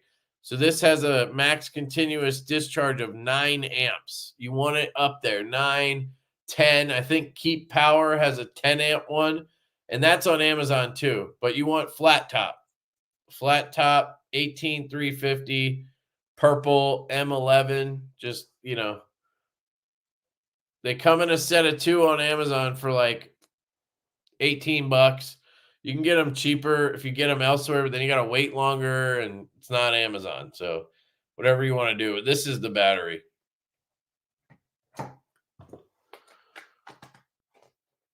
Carried my peanut today. One of them. I have 2 and I have a third one coming in tumbled tie. So I'm going to have all the titanium versions. Bad publicity is bad business. Screwing clients. Yep, agreed. Did you say you were ordering more of the Lush? Yeah, we plan to. We just got to, we got to find the spot for it. We got a lot going on, a lot of money tied up. As money comes in, we put more into production. It's a whole thing. So we're hoping mid-year we'll have those in. Is that a Maverick? Couldn't see. No. What up, Triple E? How you doing? A Maverick. Like what am I thinking? Maverick. Christensen. No. I don't know what knife you were talking about though. So sorry, it might have been a while ago. If it was this is a Richard Rogers X Mid. This is a banger, by the way. I think that's where it settles into the ramp. Yeah, I think that's what it is. I do, which is unfortunate, but hey, whatever. Oh, Sharp by Design. Yeah. That's the Mini Evo. It's really, really good. Just has that thud. It's the one quirk with the knife. I'm gonna get over it. Promise.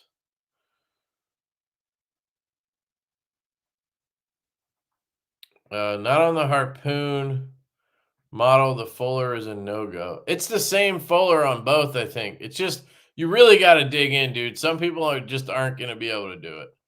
I have a thud on mine. All right, cool. I did answer. It goes thud. Okay, perfect. Same for all my Sharp by Design.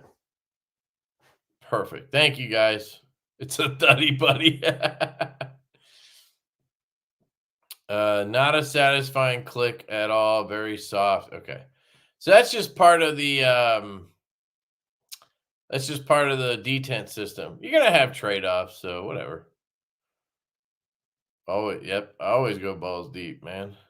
The sound on close, slight reverb, tab clicks on. Yeah. I hate that, by the way. Are there issues with it? No, it's not an issue, dude. It's just when it closes, it kind of just makes this almost rattly thud vibration.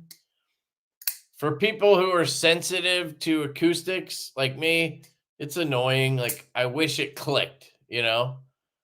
But it's not an actual issue. And I'm going to get over it because I love the knife. It's basically perfect other than that, honestly. I did have to put skiffs in it to center it, but, you know, whatever. Great knife. The purple and the harpoon has the same clip. Okay, so we've confirmed. I'm skipping ahead. Thank you, guys. Serious question on a harpoon blade shape. Is the spine classified as a poon tang? I call it a poon spoon, but, you know, you can call it whatever you want. We have a design in process. We just haven't gotten very far with it, but we want to do a fixed blade. But we want to do something a little different, so we'll see how that works out. Later, Blade Walker. Thanks for coming by, man. All right.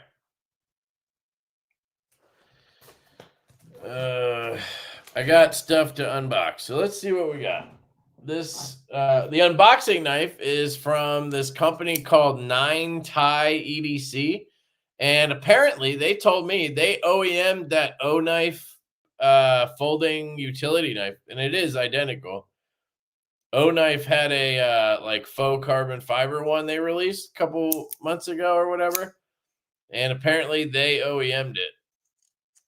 So they sent me this off Amazon. They're like $28 on Amazon if anybody's interested.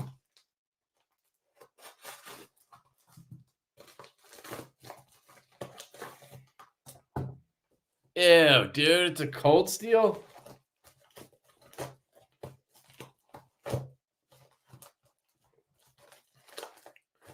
Just checking for other shit in here. So Josh got a cold steel 8010. It's actually a really good knife. No D2 on the fixed. Who the fuck wants D2, dude? I mean, the prototype might be, but the knife wouldn't be, that's for sure.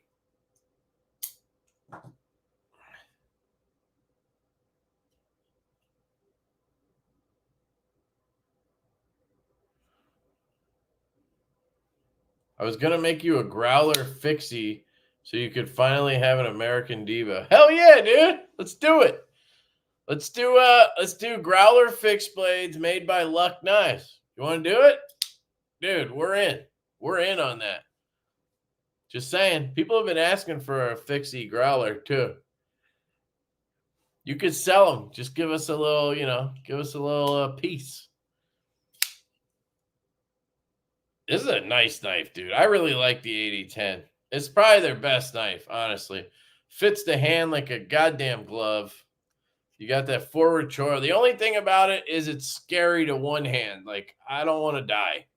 So it's kind of one of those situations. You got to like shove your finger. I think you put your finger up here and it falls like right. Nope. See, I don't want to mess with it. But yeah, really cool knife.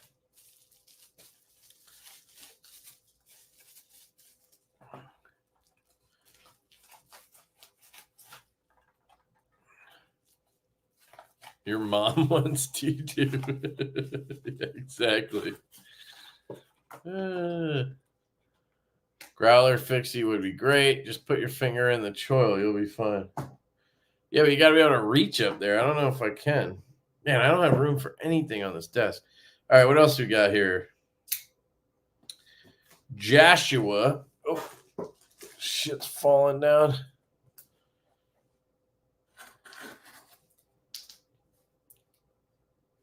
Cold steels are straight up finger guillotine. Oh, I know what this is. I should save this one for last.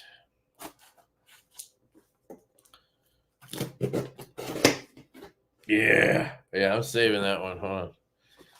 This one is probably another stupid hardware set or something.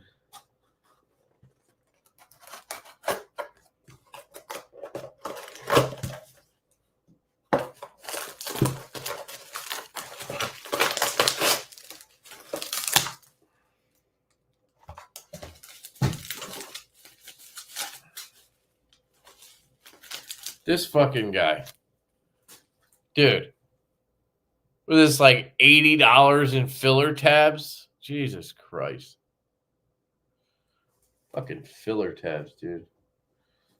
You kill me, man. You kill me. All right. And then this one, I think, is for me. This one's from TACCOM. Right? Yeah. TACCOM. They must have a new OTF. Cool.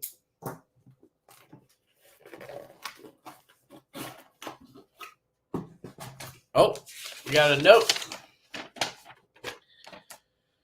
This is our newest release, the Grunt. The Grunt name came from a customer that won the naming competition. Yeah, they do these cool naming competitions. We felt it was the perfect name for this knife because of what we wanted this knife to be.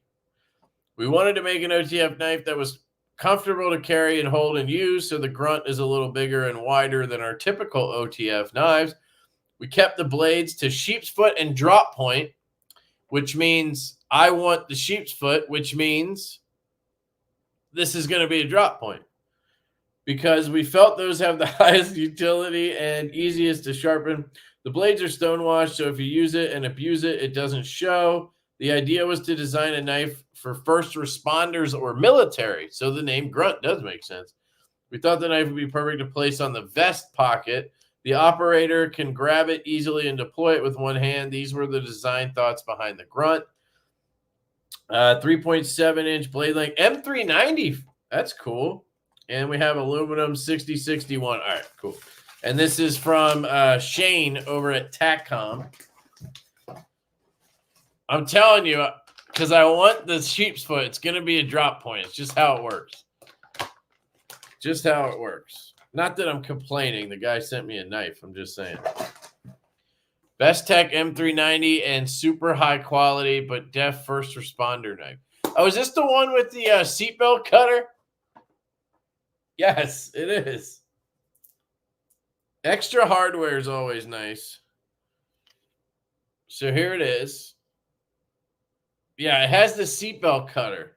I remember seeing this and going, damn, I wish it didn't have that, but I get it. I get it. First responder. I just feel like, I hate to say this because I love TACCOM and I'm not really talking shit on this knife, but if I see a seatbelt cutter on a knife, instant gas station knife. Like, that's just how my brain works, you know? So I'd be curious how these do. What do you say? Vehement. Come on.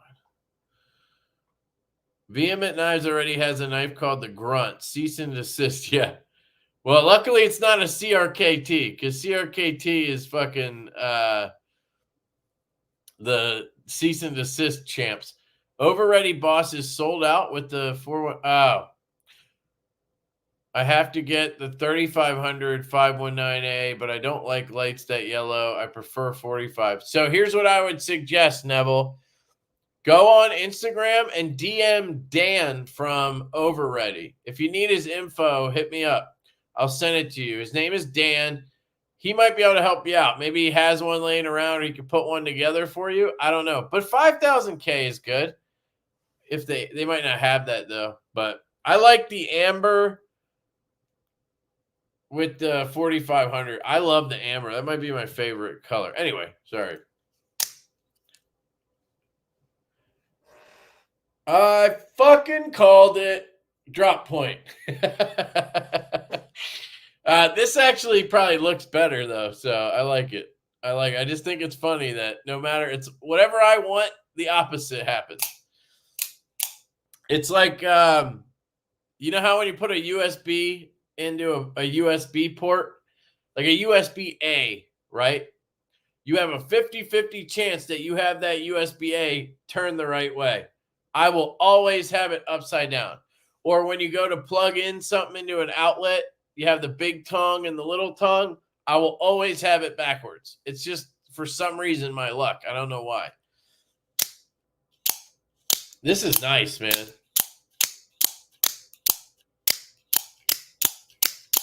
Yeah, she bangs. I like how thin it is. It is very comfortable in the hand. I just wish it didn't have the seatbelt cutter. That's my only thing. And maybe the blade to handle ratio looks a little off, but it's a OTF. That's how they are. Stonewash looks great.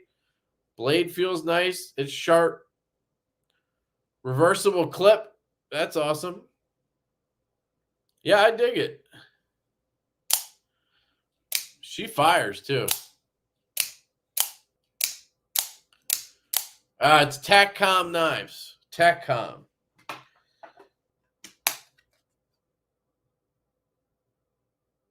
They've been sending me stuff for 6 months now. Shane is a good dude. He's just doing, it's a little different than the stuff I'm usually into. But I enjoy checking out all his models. He's been working with Best Tech to do the OTFs, and the quality to value is fantastic. I mean, you're really not going to find anything better. He's selling, OTFs, the ones in 154 cm and aluminum. They were like, I don't know, $100 or $150 or something. A lot better value than you get here with like Microtech and stuff. Of course, those are US made, whatever. This is good.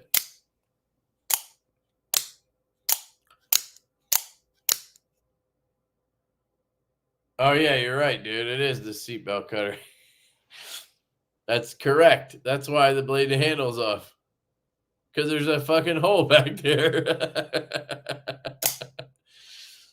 Dude, Kershaw Livewire is the best value OTF on the market. Hands down. You are correct, sir. Yes, that is the best. I absolutely love the Livewire. All right, let me get this tucked away. And then the last one here is a banger. The last one here is a banger. Okay, how is this? I got it. All right, I got it. This was in here, and then this was in here.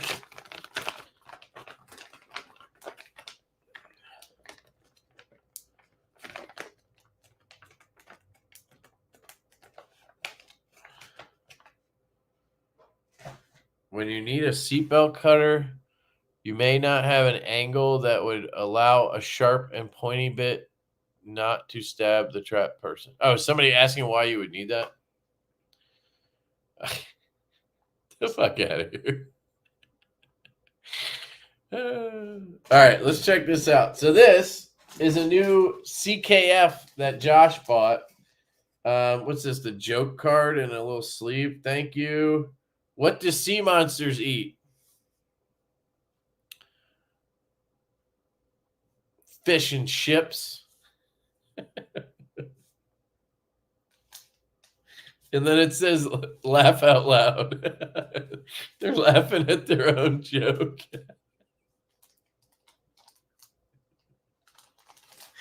Sorry, that's funny. It's a matter of knife or death. I have a live wire. Some dude sharpened it before I got it from Kev.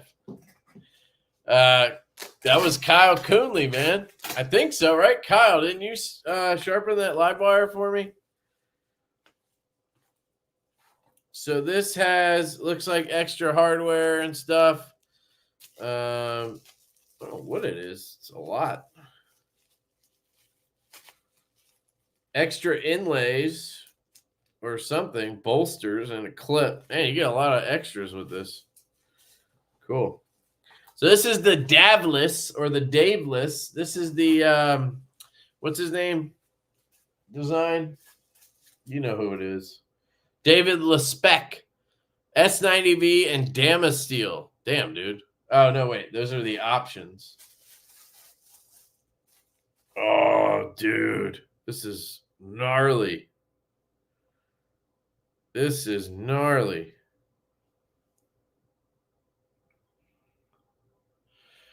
So I've been lucky enough to handle a bunch of his customs because one of my local buddies, Brian, gluten-free EDC, he's like obsessed with David LeSpec, and he has a bunch of his customs or has had. So I've handled a bunch of them. Okay, not bad. This has a two-tone blade. So you got like a black stonewash and satin flats. It almost looked like micarta to me, but I think this is it? What is that, dude? G10? Or, no, it's carbon fiber. I don't know what the fuck it is. I think it's carbon fiber with this crazy milling on it. They don't mention, oh, sorry, they don't mention what this is. But it looks like a carbon fiber, honestly. Look, see it on the angle? And then zircuti up here, obviously, some wild ass zircuti.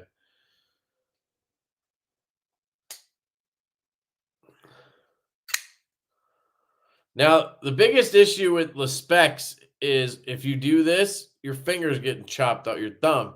But they put a flat here. So it's it just bops you. This is nice. Uh-oh. Got a little bit of stick. Oh, I'll tell you why. Because there's frog lube out the ass on there. Jesus. Why do they do that? They do it with every knife. It's so weird. Frog lube is the worst thing. I don't know, whatever. It's the last thing I want on my tang of my blade. Okay, let me get a little alcohol on there.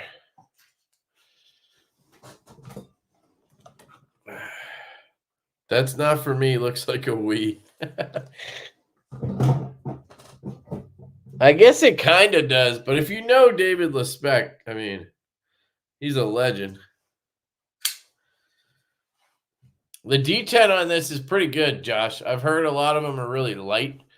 This one feels pretty good. So it's sticking a little, but I'm letting the alcohol sit.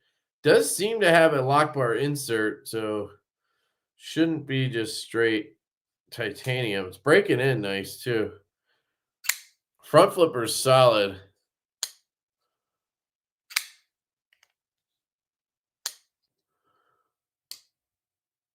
No lash. Now, the key is his knives you can reverse flick like a boss. That's why they're so good. So let's see. Gotta be careful. It's 12 o'clock here.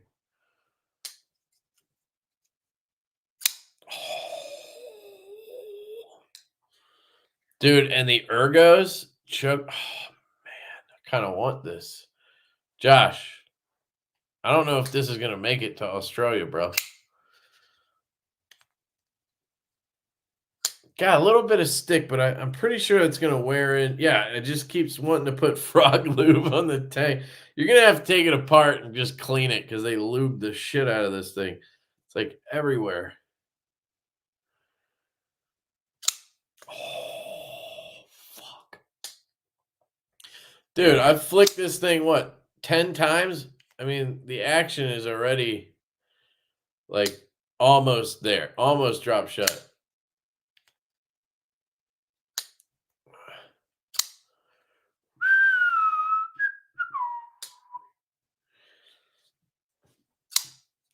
Yeah. Josh, this one, I don't think it made it through customs, bro. Customs in Australia sent it back to me. Told me I had to keep it, actually. Shit, that's nice, dude. Yeah, some people told me to skip this one. This is great. But is there like a version that's not $1,000? Because yeah, see that one clicks, right, Thomas? Definitely better. We will never see Kev again. Yeah, it wouldn't be worth it just for this one.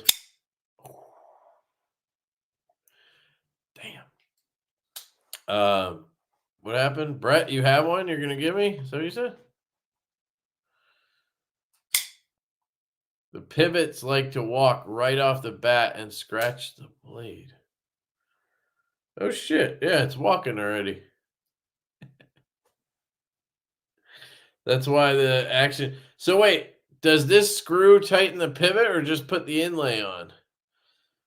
I don't want to have to take it apart because it's Josh's knife. So maybe I should stop flicking it. But it is a little loose already. So your call, Josh, if you want me to fuck with it, to tighten it. I don't know if that screw is going to do it. I might have to take a scale off. So glad he said that because I would have kept flicking it and it probably would have rubbed after a second. It's close. This thing's a banger, man. It's dirt cheap for a spec 700. Yeah, but it's not a custom. So 700 is a lot. This version is fantastic looking. I mean, that Zircuti with that, man, yeah. But now I'm afraid, like, if I got one, the detent would be soft, and then I'd be all fucking pissed. Be a whole thing. Yeah, it's fine. It's just loose. The inlay will pop right out, and the screw is right under there. Great action as long as the pivot screw is missing. Nah, it'll break in.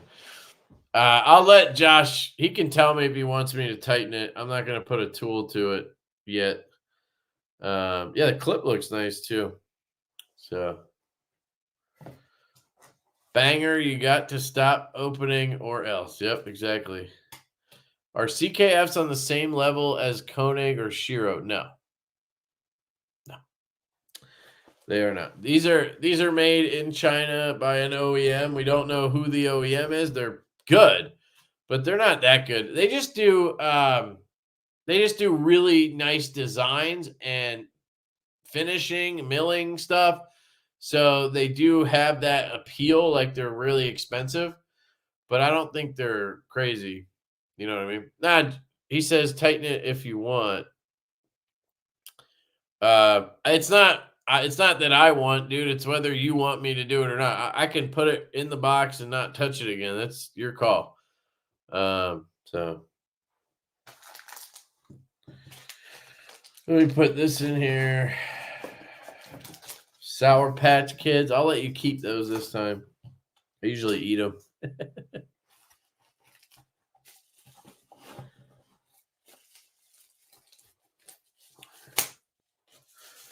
I think that was it for unboxing stuff. Kev, any interest in looking at the Wii Orpheus? I think you said ugly. It's an integral. I don't think so.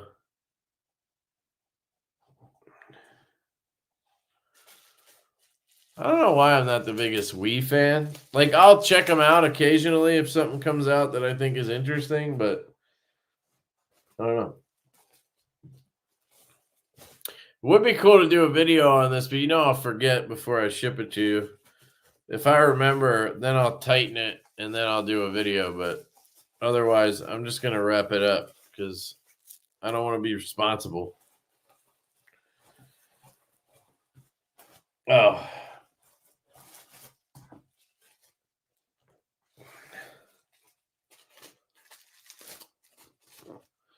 Personally, I don't think the entry-level Shiros are that great. Smooth, yes, but not. Yeah. Yeah.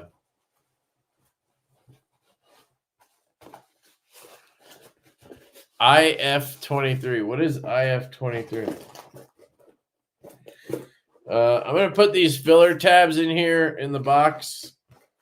And then we just have the 80/20, right? So just these things right now.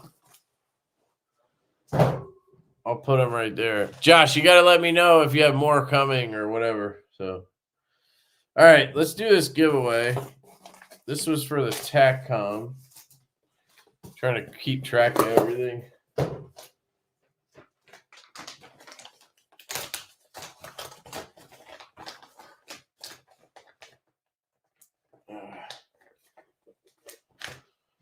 All right.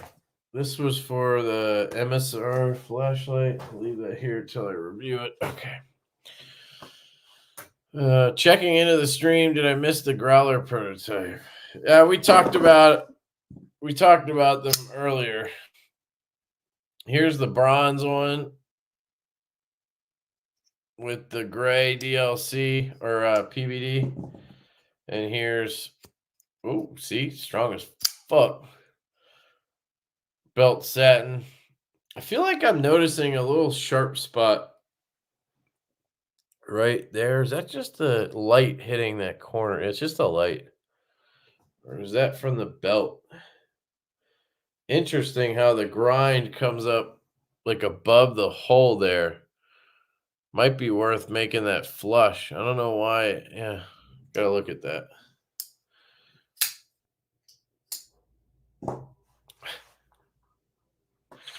You guys are funny. Safran IF23. What about it? I don't think I've checked that one out. I have $50 to burn looking at the gotcha. I don't think I've handled that one. $50 to burn. You know what I would do? I would put it on my Amazon account, and then next time I order whatever, I would just have it come out of there. Instead of trying to find something to buy. You know what I mean? I know that was very adult of me. How do you feel about the... I think they're great. I think we just need to tweak. The inlays need to be a little more flush. And then a couple of small things we'll tweak. And, I mean, they're good to go. They're great.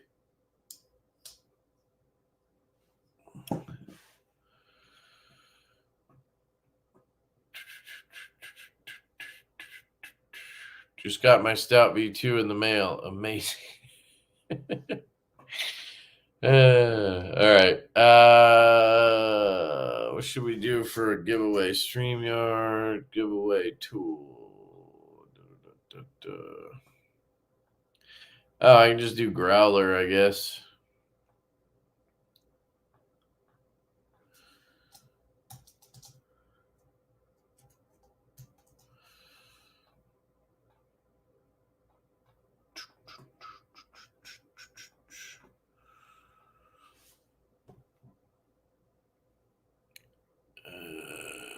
The inlay getting resized by 110%. I don't think so. 110%. So wouldn't that just be 10% bigger then? In my eyes. The inlay is actually an outlay. Yes. All right, pizza lover. Sounds like you are bragging, though.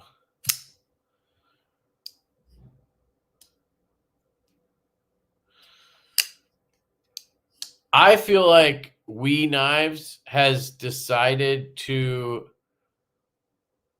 it seems like, unless I'm wrong, to do a lot of in-house designs. And when you do a lot of in-house designs, you get a bunch of meh. That's just how I feel about in-house design. Just meh. There's not many like in-house designs that I'm like excited about ever. I mean, if you think about it, my favorite knives, right? Like I'll just go through the knives I have right here. Sharp by Design Mini Evo, obviously. Sharp by Design. My custom Strix, obviously. Vero Synapse, Vero Design. Burger Urban, Burger. Concept Fenrir, Sparrow Design. Jack Wolf Knives, Midnight Jack, or After Hours Jack, Jack Wolf Design. Richard Rogers X-Mid, Rogers Design. Veritas from Kaiser, Jacob Lundquist. Jetstream, Casey. Just look, Bridgeport. The only one I'm seeing is a Spyderco Native 5.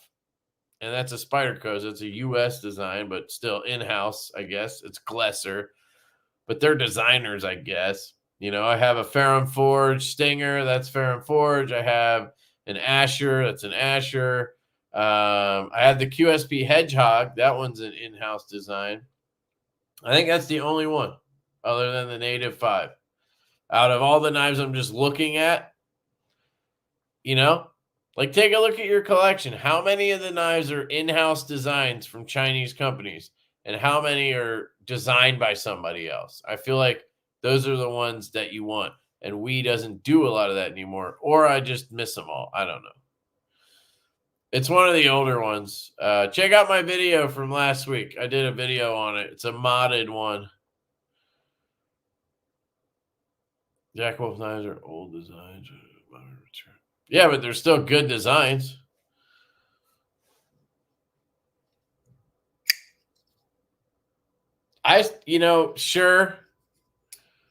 Sure, you could say this is an old design, but I don't think there's a bunch of knives that look just like this, especially folding knives with fat carbon and all the shit that he adds to it. So I don't know. I think it's unique in itself, but regardless, it's it's not just a in-house Chinese design. I'm mostly talking about Chinese companies.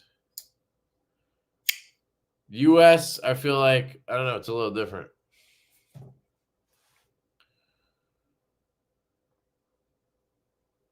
Maybe I'm crazy, but I feel like most of the shit that I think looks good is designed by somebody in the community.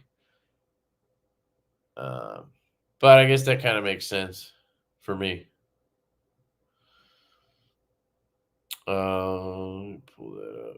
I want a button lock, but mini pepperoni and the scales will be pizza dough. The fuck, dude, you're crazy with your pizza shit. You're taking that and running with it, huh? Kaiser does tons. That's what I'm saying, dude. I like their shit. The Veritas, the Gavel, right? These are all collaboration designs. I feel like that gives them an edge. But a lot of companies do that, right?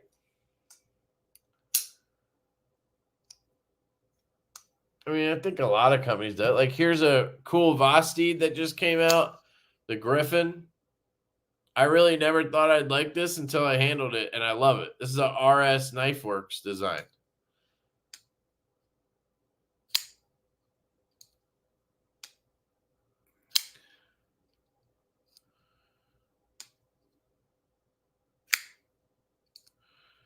Boker does a lot of collabs. Yeah, but they tend to fuck them up. I don't know if it's the materials or the build quality or the designers that they're working with because they're just maybe more old school. But I have no interest in anything Boker does. I mean, it's rare, very rare. I like Kubi OEM stuff. Yeah, I couldn't tell you a single Kubi OEM knife that's an in-house design that I like. And if I could, it'd probably be a knife that was inspired by something that we've already seen. Right? But the Kubis that are awesome, the Royal, right? That's Collins' design, right? You have the ones from Sharif, the Momentum and the whatever. Those are Manganis designs. Like, they work with designers too. And that, they have stuff with, what's his name? Can't remember. Those are good. JWK Cyborg Unique. Yeah, that's a unique design. I think he kind of took a like javelina pattern or whatever the javelina jack pattern, and he kind of tweaked it into his own design. I think that one's unique. Do you own any Lynn Thompson knives? I do not. Although I have an 8010 here right now, but that's a Demco. Tutis. Yeah, Louis, that's the one I was thinking of, the Titius. But that's basically an Arius. Like, that's an Arius. They just made a budget Arius. It's spelled Titys, I think, actually. Thanks for posting my photo. Yeah, no problem, dude. Keep tagging me in your Divo shit. I'm down. Best Kubis in my collection. Veloce, Nova, Atlas. So Veloce is Sharif. Atlas and Nova, or Atlas is Jelly Jerry, and the Nova is who? What's that guy's name? Can't remember his name, but that's a good one too, I think. If I'm thinking of the right one. Want to get hands on the Kaiser Sparrow. Oh yeah, the titanium frame lock. That's a good one. And that's Black Raven knives or something. The titty ass is amazing. Have you seen Kaiser Clutch? It was a pretty nice design. I probably have. I just can't recall. I mean, I know the clutch lock, but Kaiser Clutch, can't recall. We stuff by designers are my fave. High Fin, Roxy 3. Exactly. Exactly my point. But they don't do that much of that, I feel like. They do a lot of their in-house, all the button lock shit. It's all just in-house. And they do some kind of a hole with a button lock and a flipper and then some kind of weird pokey blade shape. I mean, it seems like everything they do is the same thing. And maybe a unique kind of way of doing the handle, but none of it is like exciting to me. It's all just like, another one.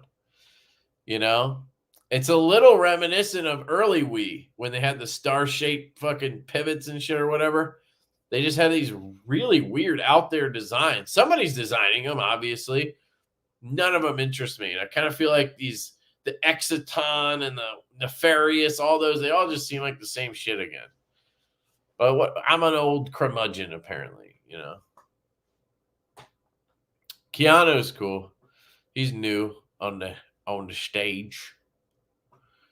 All great Kubi designers. CM Tempest. Tempest? Who the hell is Tempest? Casey? He's a Kubi designer? I haven't seen a Kubi from Tempest.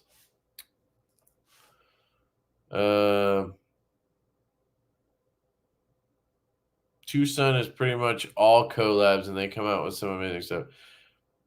Okay, well, I gotta step back a little because everything from Tucson I hate. Tucson is fucking soulless, okay? They have no soul, Tucsons. I like some of the designs. Colin did a couple, but a lot of their designers are also stuff I could care less about. Jelly Jerry has some cool ones. Wong Design, some of those are okay. I don't know. They're just soulless to me for some reason. Kaiser Task. I really dig the Task, dude. This is one of my favorite. Dude, they crushed this month. They really did. The Task is absolutely fire. The gavel, the gavel is really good from Mark. The Cryptid for a button lock. I hate button locks right now. Is actually really good. They got that spring right. And then of course the Veritas in this DLC and the even with the shit Anno I hate. I love this. So yeah, they crushed it this month. They didn't miss. That's for sure. You'll never know. You'll never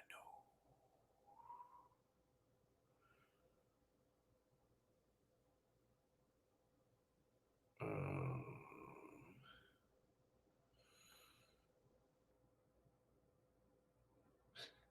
Dude, I know. I have definitely gone gangsta. I got like 10 or 15, I think, now. I'm excited for the Hanko I have coming. I have a custom Hanko on the way. But I can't, man, what's my favorite? I love the Boss, man. The only thing that stops me from saying the Boss is my favorite is that technically it's not perfect because the pin thing doesn't work right. Even though I can get it to program, pretty reliably, can't do anything else. It annoys the shit out of me. But as a flashlight, this is probably the best one I have. I mean, dude, the beam on this, that 4500K 519A, just how crisp it is. The secondary on this, I really like this MOF switch. Yeah, this thing's a banger. That was definitely one of my favorites. I have a lot of favorites, though, I think. The Citadel is just machining wise. I mean, even the Boss is up there with that, but the Citadel is like next level amazing. The Peanuts are probably the best EDC flashlight, in my opinion. You know, a lot of people would prefer the Micro Click from Charles because it's thinner, but this is short and stubby, and it's probably the most pocketable flashlight I have. I love this thing. It puts out amazing output, yet it's packed such a small package. So she said, and unlike the Micro Click, it's not a 10440, right? This has a lot of runtime in it. I mean, I own 3 of these for a reason. I love the Peanut. So I don't know. It's such a tough question, but you know, the Pele might be my favorite. I love them all, dude. I don't know. But if you were like, recommend me one custom flashlight, I'm going to drop some dough. I need one great one for EDC. Peanut, dude, all day. Peanut all day. And now I got the gasket mod down. So I have 3. Third one's on the way. So I have this one with blue and the blue gasket. I got the other one with green and the green gasket. And I'm going to set the third one up with red and the red gasket. Yep, rabbit hole, dude. Shink. All right. I'll do it. All right. I'll pull the winner. Do you guys like Hank lights? I just got this MSR D4 V2 or whatever from my buddy Steve gave it to me. Shout out to Steve Boro. And it's pretty cool. This one has UV as the second channel, which is pretty dope. Look at that. Isn't that wild? So I'm going to try using this as a secondary or something. The problem is the clip doesn't work on the smaller size version. So it's like kind of kills it. I need to get an 18650. But it's pretty cool that you can switch between UV and then white with UV. And then just white. Well, this one's, see, this is where I get confused. Just keeps going back and forth, and then now it's off, just white light, and then back to just UV. And it has ramping, which is pretty wild. You just hold down it. I mean, it works amazingly well. E-switch. It's pretty cool. I wish there was some aesthetic things different and all that. Clip worked. You know, the biggest thing on the flashlight is how you carry it, I think. And this one's impossible. So, you know, I guess it's possible, but like trying to get the battery in and out with that clip on is fucking gnarly. It really is. I love the optic. Looks sick as shit, though. Quad. So, anyway. Yeah, tried it. Just got it, though. Two Sons Gingers. They're soulless, man. I'm telling you. Yeah. It's the right idea, but the Wong design.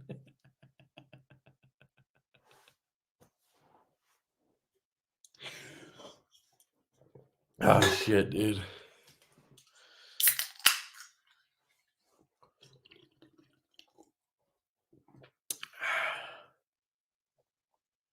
Right. I get what you're saying.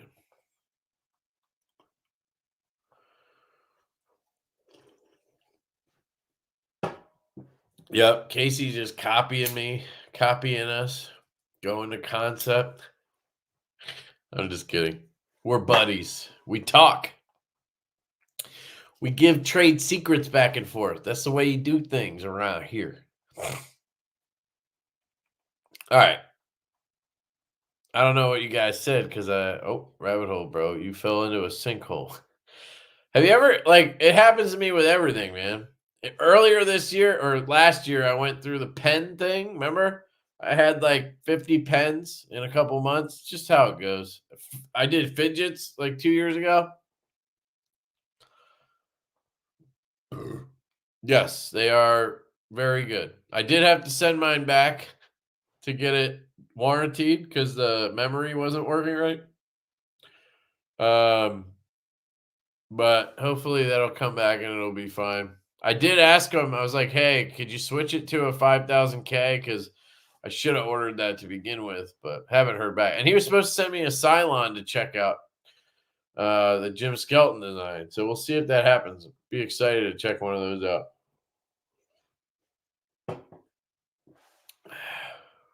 All right, here we go. Pull in the winner. Can you guys see this? You can see it. All right, pull in the winner. Who's it gonna be? Days D. Days D. All right, Days D.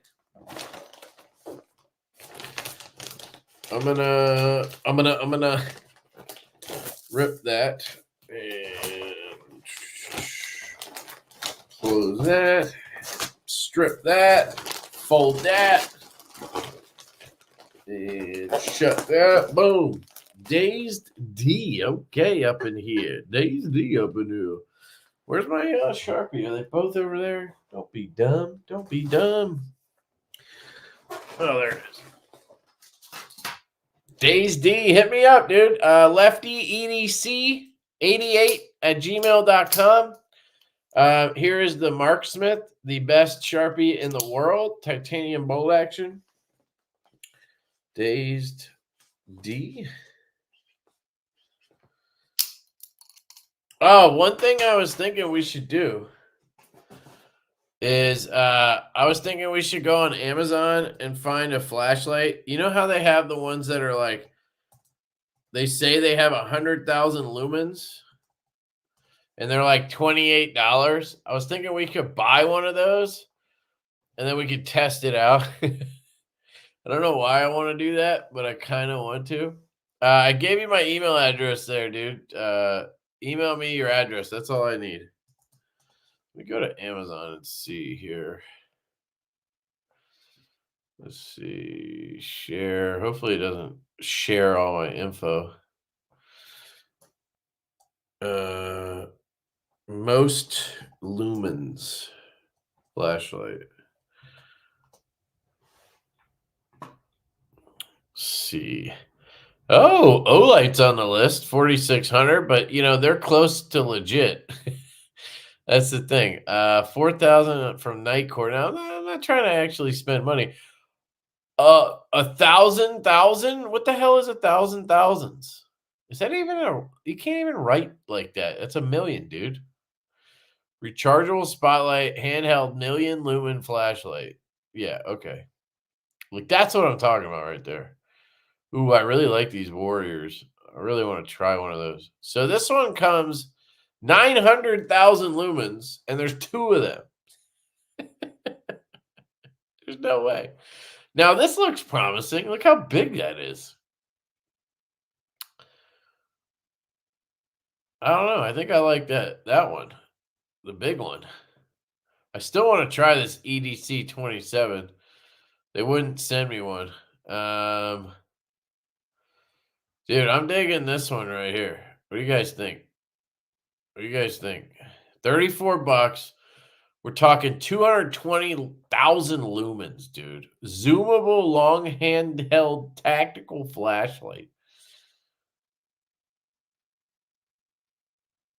I mean, see, this is where I look and I'm like, this is not even worth $38. Why am I doing this? Why would I do this to myself? You know? Like why waste my money? Because that's what it is.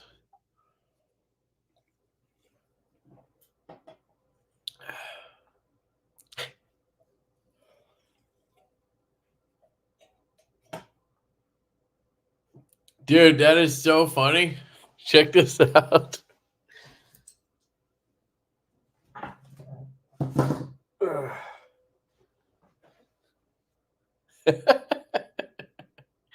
Dude, I shove them in the pockets and everything.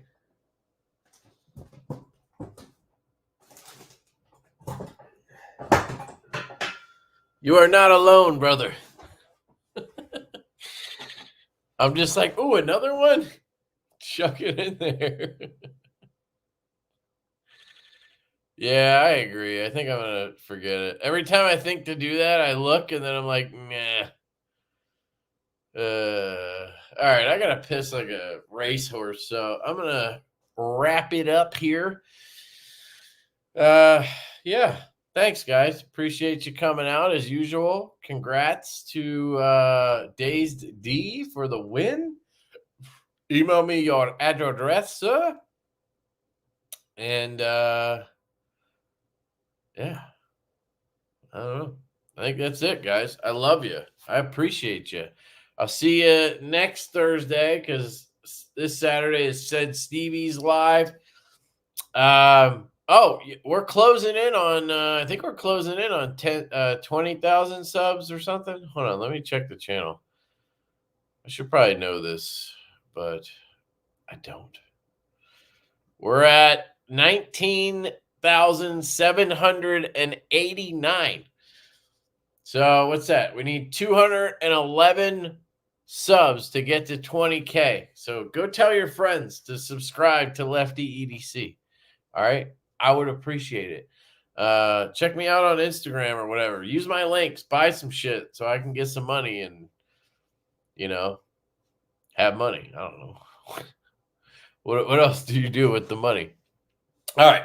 I love you guys. The Stout V2s should be shipping at the end of January or early February. I love you guys. Thank you. Have a great night. Peace. Peace.